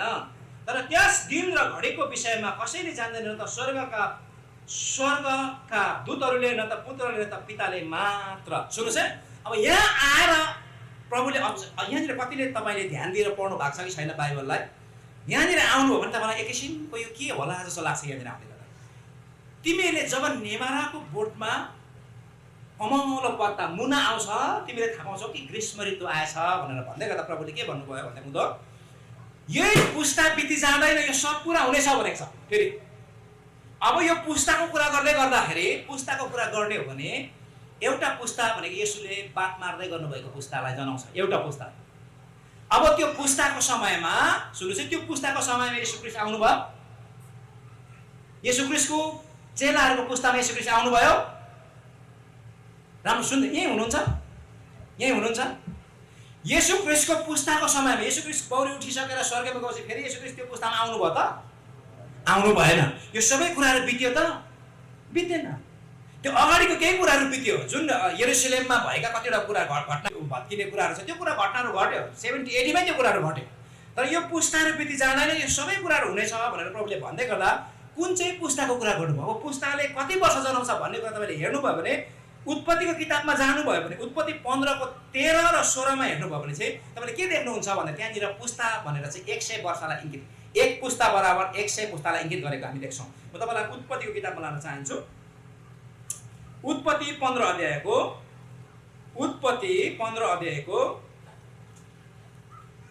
सुन्नुहोस् है, यहाँनिर उत्पत्ति 15 अध्यायको 13 मा पहिला पढ्छु। उहाँले अब्राहमलाई भन्नुभयो, यो निश्चय जानेर कि तेरा सन्तान र त्यसका प्रवासी भएर बस्नेछन् र जुन देश तिनीहरूको होइन र त्यस देशका मानिसहरूका कमारा कमारी हुनेछन्। औ 400 वर्षसम्म तिनीहरू थिचोमिचोमा पढ्नेछन्। 400 वर्षसम्म तिनीहरू थिचोमिचोमा पढ्नेछन् भनेको छ। तल हेर्नुहोस् अब, अनि चौथो पुस्तामा तिनीहरू फेरि यहाँ आउनेछन् किनकि एमोरीहरूको अधर्म अहिलेसम्म पुरा भएको छैन। एदोमीहरूको सुन्नुहोस् है, यहाँनिर के भन्छ, एमोरीहरूको अधर्म अहिलेसम्म पुरा भएको छैन। यहाँनिर यसको विषयमा अधर्म कसरी पुरा हुन्छ यो विषयमा म जान्दिनँ, तर म तपाईँले के विषयमा जान्न चाहिराखेको छु भन्ने गर्दा सुन्नुहोस् है। यहाँनिर प्रभुले के भन्नुभयो, 400 वर्ष पछाडि म तिमीहरूलाई मिश्र देशबाट फर्काएर ल्याउनेछु भन्दै गर्दा चौथो पुस्ताको कुरा गर्नुभयो। भन्नुको मतलब चाहिँ परमेश्वरको लागि एक पुस्ता बराबर 100 वर्ष हुँदो रहेछ। परमेश्वरले एक पुस्ता भनेर, बाइबलले एक पुस्ता भनेर 100 वर्षको अवधिलाई प्रभुले भन्नुहुँदो रहेछ। अब नेबाराको रुखको कुरा गर्दै गर्दाखेरि नेबाराको रुखले केलाई इङ्गित गर्छ भन्दा तपाईँले पुरानो नियममा पल्टाएर हेर्नुभयो भने विभिन्न जग्गामा इजरायल देशलाई इङ्गित गर्नको लागि, इजरायल देशलाई जनाउनको लागि चाहिँ नेबाराको रुखसँग तुलना गरेको तपाईँ देख्नुहुन्छ। त्यही भएको कारणले गर्दाखेरि नेबाराको रुखलाई उहाँले श्राप दिनुभयो। अर्थ नपर्दा किन बिचारा त्यो सिजन नभएको बेलामा येशू ख्रीष्टले नेबाराको बोटलाई श्राप दिएर चाहिँ नेबारा मरेको कारणले गर्दाखेरि चाहिँ उसले एउटा अभिषेक जोशी भन्ने केटा भन्छु म, त्यो भन्छ यिनीहरूको प्रभु बाउला हो, त्यो के भन्छ सिजन नभएको बेलामा चाहिँ के भन्छ फिग ट्रीलाई, त्यो नेबाराको रुखलाई श्राप दिने, त्यो त दिमाग नभएकोले दिन्छ भनेर भन्दै थियो। त्यो एउटा अस्ति कहिले मैले सुन्दै थिएँ उसले भनेको कुरा। यहाँनिर ख्रीष्ट येशूले नेबाराको रुखलाई पर्पसले किन गर्नुभयो भन्दाखेरि नेबाराको रुखले चाहिँ सुन्नुहोस् है, नेबाराको रुखले चाहिँ इजरायली जातिलाई जनाउँछ, इजरायल एउटा देशलाई निर्माण जनाउँछ। अनि इजरायल देश चाहिँ सिजनमा मात्रै फल फलाउनुको लागि होइन, सबै ऋतुमा फल फलाउनुको लागि प्रभुले बोलाउनु भएको थियो। आमेन। इजरायल जातिलाई चाहिँ परमेश्वरले सबै ऋतुमा फल फलाउनुको लागि बोलाएको। इजरायल जातिले चाहिँ आफूले सिजनमा पनि फल नफलाएर बेसिजन, यदि तपाईँ र मैले सिजनमा फल फलाएनौँ भने बेसिजनमा हाम्रो न्याय हुनेछ। सुन्नुहोस् है, सिजनमा फल फलाएन भने बेसिजनमा तपाईँ र मेरो न्याय हुन सक्छ। त्यो कारणले गर्दाखेरि चाहिँ नेबाराको रुखलाई उहाँले कर्स गर्नु। अब नेबाराको रुखकोमा नयाँ मुना पलायो भन्ने कुरा चाहिँ के हो भन्दाखेरि इजरायल देश चाहिँ यो संसारमा देश थिएन। 1948 मा ईस्वी सम्वत 1948 मा 1948 मा तपाईँ के भयो, इजरायल देश फेरि नयाँ 47 मा घोषणा भएर 48 मा एउटा देश भन्ने एउटा मान्यता पायो। भन्दाखेरि देश भनेर 1948 मा मान्यता पाउँदै गर्दाखेरि त्यसले के जनाउँछ भन्नुहोस् त, अब नेबाराको पत्तामा के पलायो भन्नुहोस् त, नयाँ मुना पलायो। किनभने त्यो नयाँ फेरि त्यो देश त एउटा नयाँ भएर आयो, एउटा नयाँ देश भनेर। कहिले येशू ख्रीष्टको अब समयदेखि उतादेखि हराएको देशै थिएन, तर अचानक 1948 मा चाहिँ इजरायल देश भनेर त्यहाँनिर निर्माण हो। भन्नु मतलब संसारको अन्त्यलाई हेर्नुको लागि चाहिँ इजरायललाई हेर्नुपर्छ। जे कुरा इजरायलमा भइराखेको छ त्यो कुरा पुरा हुँदै गर्दाखेरि हामी यहाँनिर होसियार बस्नुपर्छ। अब इजरायल देश पुरा भयो 1948 मा पुरा भयो भनेदेखि 1948 मा पुरा भयो भने सुन्नुहोस् है, 2048 अहिले हामी कतिमा छौँ, 2021 मा छौँ। 2048 को बिचमा ठ्याक्कै मैले फेरि त्यो चाहिँ एप्रोक्सिमेट मात्रै भनेको है, फेरि दिन यसले तोक्नु खोज्यो भन्नु होला, दिन हामीलाई थाहा छैन। किनभने प्रभुले भन्नुभयो 4 पुस्ता 400 वर्ष भनेर उतापट्टि 20 वर्ष थप्नु भएको छ भने 420 वर्षबाट आउनु भएको छ। त्यसले गर्दाखेरि परमेश्वरको अनुग्रहमा मानिसहरूको त्यो परिवर्तनमा केही समयहरू केही घडीहरू तलमाथि हुने भएकोले गर्दाखेरि ठ्याक्कै घडी र ऊ चाहिँ परमेश्वरलाई मात्रै थाहा छ भनेर प्रभुले भन्नुभएको छ यहाँनिर, पितालाई मात्रै थाहा छ। त्यसरी हेर्ने हो भने अब 21 देखि 48 गन्ती गर्नु होला, अनि त्यसको केही अनुग्रहको समय गन्ती गर्नुभयो भने हामी प्रभुको आगमनदेखि साह्रै टाढोमा छैनौँ, नजिकैतिर घुमि हिँड्दैछौँ। आमेन आमेन। ला प्रभु त आइहाल्नु हुनेछ भनेर तपाईँ डराउनु भयो भने तपाईँ गलत बाटोमा हुनुहुन्छ। तर अहो हाम्रो प्रभु आउँदै हुनुहुन्छ भने भित्रबाट तपाईँलाई आनन्द लाग्दैछ भने तपाईँ सही बाटोमा हुनुहुन्छ। आमेन। तपाईँको आत्मिक दशा नि, तपाईँको आत्मिक अवस्था चाहिँ सही बाटोमा जाँदैछ कि गलततिर जाँदैछ भने चाहिँ नि प्रभुको आगमनको कुरा गर्दै जाँदाखेरि भित्रबाट तपाईँलाई आनन्द लाग्दैछ कि ओहो बेला भएको कि क्या हो भनेर डराउँदै हुनुहुन्छ भन्ने कुराले चाहिँ तपाईँको आत्मिक अवस्था कता जाँदैछ भन्ने कुरालाई तपाईँले नाप्नु सक्नुहुन्छ। यदि यसरी हेर्नुभयो भने म एकदमै छिटोसँग अब जान चाहन्छु, किनभने मेरो समय 1 घन्टा पनि बितिसकेको छ। यो फिग ट्री भनेको चाहिँ नेमाराको पत्तामा मुना लागेको छ। अब प्रभुको आगमन तपाईँले ग्रीष्म ऋतु चाल पाउनु भयो, एउटा ऋतुलाई तपाईँले जान्नु हुँदैछ। अब प्रभुको आगमन नजिकैतर्फ हामी जाँदैछौँ भने अर्को नम्बर चाहिँ के हो भन्दाखेरि यो इन्डिकेसन भनेको चाहिँ यो कुरालाई यो गरेर म यो सेसनलाई म अन्त्य गर्न चाहन्छु। त्यो चाहिँ के हो भने अर्को इन्डिकेसन भनेको चाहिँ नोहाको समयको इन्डिकेसन। नोहाको समय तपाईँले हेर्नुभयो भने 24:37 देखि 42 हेर्नुभयो भने तपाईँले 37 देखि 42 तपाईँले हेर्नुभयो भने के देख्नुहुन्छ भन्दाखेरि चाहिँ तर जस्तो नोहाको दिनमा भयो नि त्यस्तै गरी मानिसको पुत्रको आगमनमा पनि हुनेछ। किनकि जसरी जलप्रलयका अघिका दिनमा नोह जहाजमा नपसेका दिनसम्म मानिसहरू खाइरहेका पिइरहेका विवाहबारी गरिरहेका थिए औ जलप्रलय आएर सबलाई स्वात्तै नबकुन्जेल तिनीहरूलाई थाहै पाएनथे, त्यसै गरी मानिसको पुत्रको आगमन पनि हुनेछ। आमेन। नोहाको समयको इन्डिकेसन के रहेछ भन्दाखेरि एउटा इन्डिकेसन भनेको चाहिँ के हो सुन्नुहोस् है। नोहाको दिन जस्तो हुन्छ त्यो समयमा जहाज बनाउने व्यक्तिहरू हुनेछन्। जहाज भनेको विश्वासको जहाज। तिनीहरूले कतिजनाले विश्वासको जहाज डुबाइहाले भनेछ। अहिले हामीले बनाउनु पर्ने जहाज चाहिँ काठको होइन। अहिले तपाईँ र मैले बनाउनु पर्ने जहाज चाहिँ विश्वासको जहाज हो। प्रभुको आगमन जसै नजिकै जाँदाखेरि चाहिँ परमेश्वरले त्यस्तै ठुला ठुला जहाज जस्तै विश्वास भएका व्यक्तिहरूलाई परमेश्वरले खडा गर्नुहुनेछ। आमेन भन्नुहोस् न। आमेन। सुन्नुहोस् है, जहाज नोहाको समयमा एकैतिर जहाज बनाउने व्यक्तिहरू, विश्वासलाई फोकस गर्ने व्यक्तिहरू, विश्वासमा वृद्धि हुने व्यक्तिहरू तपाईँ देखा पर्नुहुन्छ भने अर्कोतिर चाहिँ संसारको मोज मजामा विवाहबारी गरिरहेका, खाइरहेका, पिइरहेका हो कि आनन्द भने विभिन्न किसिमको त्यो समयमा नोहाको समयमा परमेश्वरले किन यो अन्त्य ल्याउनु चाहनुभयो भन्दाखेरि चाहिँ के पनि हो भन्दाखेरि त्यो समयमा सबै मान्छेहरू अपवित्र भएका थिए। केले गर्दाखेरि भन्दाखेरि चाहिँ उनीहरूको वैवाहिक सम्बन्धको कारणले गर्दा, उनीहरूको यौन सम्बन्धको कारणले गर्दाखेरि उनीहरू सखाप भएका थिए। किनभने बाइबलले यसरी भन्छ परमेश्वरको छोराहरूले मानिसको छोरीहरूसँग विवाह गरे भनेर त्यहाँ लेखिएको छ। अनि यो विषयमा विद्वानहरूको मत बाँचिएको छ। मत कसरी बाँचिएको छ भने परमेश्वरको छोराहरू भन्ने चाहिँ कतिजनाले सेतको वंश हो भनेर पनि इङ्गित गरेको छ भने कतिजनाले चाहिँ स्वर्गदूतहरू हो भनेर इङ्गित गरेको छ। सेतको वंश हो भन्ने तर्क के छ भन्दाखेरि चाहिँ मान्छेले स्वर्गदूतहरूले मान्छेसँग विवाह गर्न सक्दैन भन्ने तर्कको आधारमा उहाँले त्यो भन्नुहुन्छ। अरू पनि छ, म तपाईँलाई धेरै यसको बिचमा तल लान चाहदिनँ किन तपाईँलाई टेन्सन हुन्छ। तर अर्को कुरा चाहिँ के भन्दाखेरि स्वर्गदूतहरूले यो स्वर्गदूतहरू भन्ने कुराको व्यक्तिहरूको तर्क चाहिँ के छ भन्ने कुरा सुन्नुहोस् है। स्वर्गदूतहरूले सुन्नुहोस् है, यहाँनिर तपाईँले हेर्नुभयो भने बाइबलमा कहाँनिर यस्तो देख्नुहुन्छ अरू ठाउँमा भन्ने गर्दा तपाईँले लुतको घरमा पाहुना बस्नु जाने 2वटा स्वर्गदूतहरूलाई पनि उनीहरूसँग यौन सम्बन्ध राख्नु खोजेका थिए। कसले भन्दा त्यहाँका सोदोम र गोमोराका मान्छेहरूले।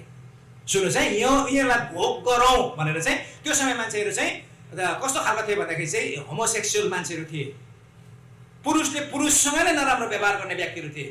स्त्रीले स्त्रीसँगै नराम्रो व्यवहार गर्नेहरू थिए। आज यस्तो डरलाग्दो कुरा पढिरहेको छ। कतिवटा चर्चहरूले चाहिँ यही यस्तो विवाहलाई पनि लिगल दिँदैछ पश्चिम देशहरूमा। भन्नुको मतलब यो यस्तो खराब समय आइसकेको छ, नोहाको समय जस्तै भइराखेको छ। त्यति मात्रै होइन, यो यस्तो खालको छ स्वर्गदूत। यो चाहिँ स्वर्गदूतहरूले विवाह गरे भन्दै गर्दाखेरि चाहिँ कसरी भन्दाखेरि विभिन्न किसिमको स्वर्गदूतहरू पनि क्याटेगोरी हुँदो रहेछ। कुनै कुनै स्वर्गदूतहरूले देखा पर्दाखेरि केही पनि खाएको छैन, तर अब्राहमको घरमा देखा पर्ने स्वर्गदूतहरूले चाहिँ मजाले खाएर गएको छ। टन्न खानु सक्ने स्वर्गदूत पनि रहेछ हो कि नखाने खालको स्वर्गदूत पनि रहेछ। यो अब स्वर्गमै गएर यसको विषयमा चाहिँ भोलिपर्सि है जानु होला। अहिले यहाँनिर विभिन्न किसिमको शिक्षा दिँदाखेरि समस्यामा पर्नुहुन्छ होला। बाइबलभन्दा बेसी जान्ने हुनु हुँदैन। बाइबल यसो हेर्दै गर्दाखेरि चाहिँ यो बाइबल आधारमा हेर्दै गर्दाखेरि चाहिँ विभिन्न किसिमको स्वर्गदूत रहेछ। यो हुँदै गर्दाखेरि चाहिँ कमसेकम मानिस र स्वर्गदूतहरूको विषयमा पनि त्यहाँनिर के भएको रहेछ, विवाह भएको रहेछ कि भन्ने कुरा हामी विश्वास गर्न सक्छौँ। त्यही भएको कारणले गर्दा त्यतिखेर चाहिँ नपिलहरू जन्मियो भनेको छ, ठुला ठुला सुरवीरहरू जन्मिए भनेको त्यो समयमा। सुन्नुहोस् है, अब यो समय नोहको समय जस्तै अहिले पनि यो यौनको विषयमा एकदमै नराम्रो किसिमको दुराचारहरू आइराखेको छ, फैलिराखेको छ। अर्को समयमा चाहिँ के हो, नोहको समय जस्तै भनेको छ। यहाँ त्यो भन्दै गर्दाखेरि जबसम्म नोह चाहिँ जहाजमा चढेन तब त्यस पछाडि चाहिँ स्वतै पानी आएर बग्यो। अन्तिम समय एउटा चिन्ह चाहिँ के हो भन्दाखेरि विश्वास गर्ने नोह जस्तै विश्वास भएको व्यक्तिहरू चाहिँ जहाजमा चढिसकेका हुनेछ जब अन्तिम समय आएर संसारलाई नष्ट गर्नेछ। भन्नुको मतलब त्यो के हो भन्दै गर्दाखेरि जसरी नोहमा सुन्नुहोस् है, नोह चाहिँ जहाजमा चढिसके पछाडि यहाँनिर अन्तिम समयको विपत्ति आयो, त्यसरी नै विश्वास गर्ने व्यक्तिलाई परमेश्वरले उठाइसकेको हुनेछ। तब यो संसारमा विपत्ति आउनेछ। आमेन। यो विपत्ति हो मण्डली एक किसिमको पर्सिक्युसन भएर जान्छ, सताव भएर जान्छ, तर यो संसारमा आउने आपतबाट विपदबाट परमेश्वरले धर्मीजनहरूलाई जोगाउनु हुनेछ। जसरी नोहलाई जहाजभित्र पसेर दैलो थुन्निस परमेश्वर दैलो थुन्निसके पछाडि मात्रै यहाँ संसारमा प्रलय भयो, त्यसरी नै तपाईँ र मलाई पनि यो पृथ्वीबाट परमेश्वरले उठाइसकेपछि यो पृथ्वीमा प्रलय आउनेछ। बाइबलले भन्छ तिमीहरू पृथ्वीको नुन हो। नुनको खास काम के हो भन्दाखेरि चाहिँ कुनै पनि कुरालाई कुनु नदिनु हो, फ्यात्तै बिग्रिनु नदिनु पनि हो। प्रिजर्भेसनको क्यापेसिटी हुन्छ। अनि यो संसारमा पाप छ, अन्धकार छ, जबसम्म मण्डली यहाँ रहिरह्यो तबसम्म यो संसार फ्यात्तै कुदैन। जब यो नुन परमेश्वरले उठाउनुहुन्छ 7 वर्षभित्रमा नै फ्यात्तै खुद्दो हुनेछ संसार। आमेन आमेन। त्यसले गर्दाखेरि चाहिँ हामी परमेश्वरको आगमनको एकदमै नजिकमा छ। थुप्रो कुराहरू छ। तपाईँलाई मैले यति भने पनि सायद तपाईँलाई ओहो हामी त नजिकमा छौँ प्रभुको भन्ने ठाउँमा तपाईँ पुग्नु हुनेछ। म तपाईँलाई उत्साह दिन चाहन्छु। सबैभन्दा पहिलो कुरा चाहिँ के हो भन्दै गर्दाखेरि चाहिँ अब हामीले विश्वास गरेर ठानेको समयभन्दा मुक्तिको समय अझै नजिक आइपुगेको छ। सुन्नुहोस् है, तपाईँ र मेरो मुक्तिको विषयमा कुरा गर्दाखेरि चाहिँ हामीले 3 किसिमको 3वटा क्षेत्रलाई हामी देख्न सक्छौँ। एउटा चाहिँ तपाईँ र मेरो विश्वास गरेको दिन उद्धार भएको छ, त्यो चाहिँ आत्माको उद्धार भएको छ। विश्वास गर्नेले अनन्त जीवन पाउनेछ। अनन्त जीवन चाहिँ प्रेजेन्ट टेन्समा जनाइएको छ। अनन्त तपाईँले विश्वास गर्नु बित्तिकै तपाईँको आत्माले अनन्त जीवन पाएको हुन्छ। तर के हुन्छ भन्दाखेरि मुक्ति तपाईँको प्राणले चाहिँ दिन प्रतिदिन पाउनु पर्ने हुन्छ। मनको परिवर्तन तिमी नयाँ हुँदै जाऊ। हाम्रो प्राणको क्षेत्रमा, आर्थिक क्षेत्रमा, सबै क्षेत्रमा, सोसियल क्षेत्रमा बिस्तारै प्रभुले मुक्ति दिँदै जानुहुन्छ। अनि अन्तिम मुक्ति भनेको चाहिँ तपाईँले मेरो शरीरको मुक्ति। यो शरीर पनि परिवर्तन हुनेछ र परिवर्तन भएर कहिले पनि नमर्ने शरीरमा परिवर्तन हुनेछ। फेरि हामी रोग लाग्दैन। आमेन आमेन। धेर खाएपछि फेरि हामीलाई छेरपटे लाग्दैन। आमेन। राति अनिन्द बस्दै गर्दाखेरि झुल्नु पर्दैन। आमेन। फेरि मान्छेले धोका दियो भनेर रुनु पर्दैन। जवानहरूले भन्छ आमेन। जवानहरूले भन्छ आमेन। सुन्नुहोस् है, फेरि आँसु झार्नु पर्दा त्यहाँ रुवाई हुने छैन भने चाहिँ यो शरीरमा परमेश्वरले परिवर्तन गर्नुहुनेछ। त्यो मुक्तिको दिन नजिक आइपुगेको छ। आमेन। सदाको मुक्तिको लागि परमेश्वरले हामीलाई बोलाइसक्नु भएको छ। तपाईँलाई उत्साह दिन चाहन्छ। अब त्यसको लागि हामी तयारी हुने कुरा चाहिँ सेकेन्ड सेसन हामी जानेछौँ। यो छोटो सेसनलाई हामी अन्त्य गर्न चाहन्छौँ र यो समय फेरि पनि म हाम्रो सञ्चालकजीलाई दिन चाहन्छु। सबैजनालाई जय मसीह।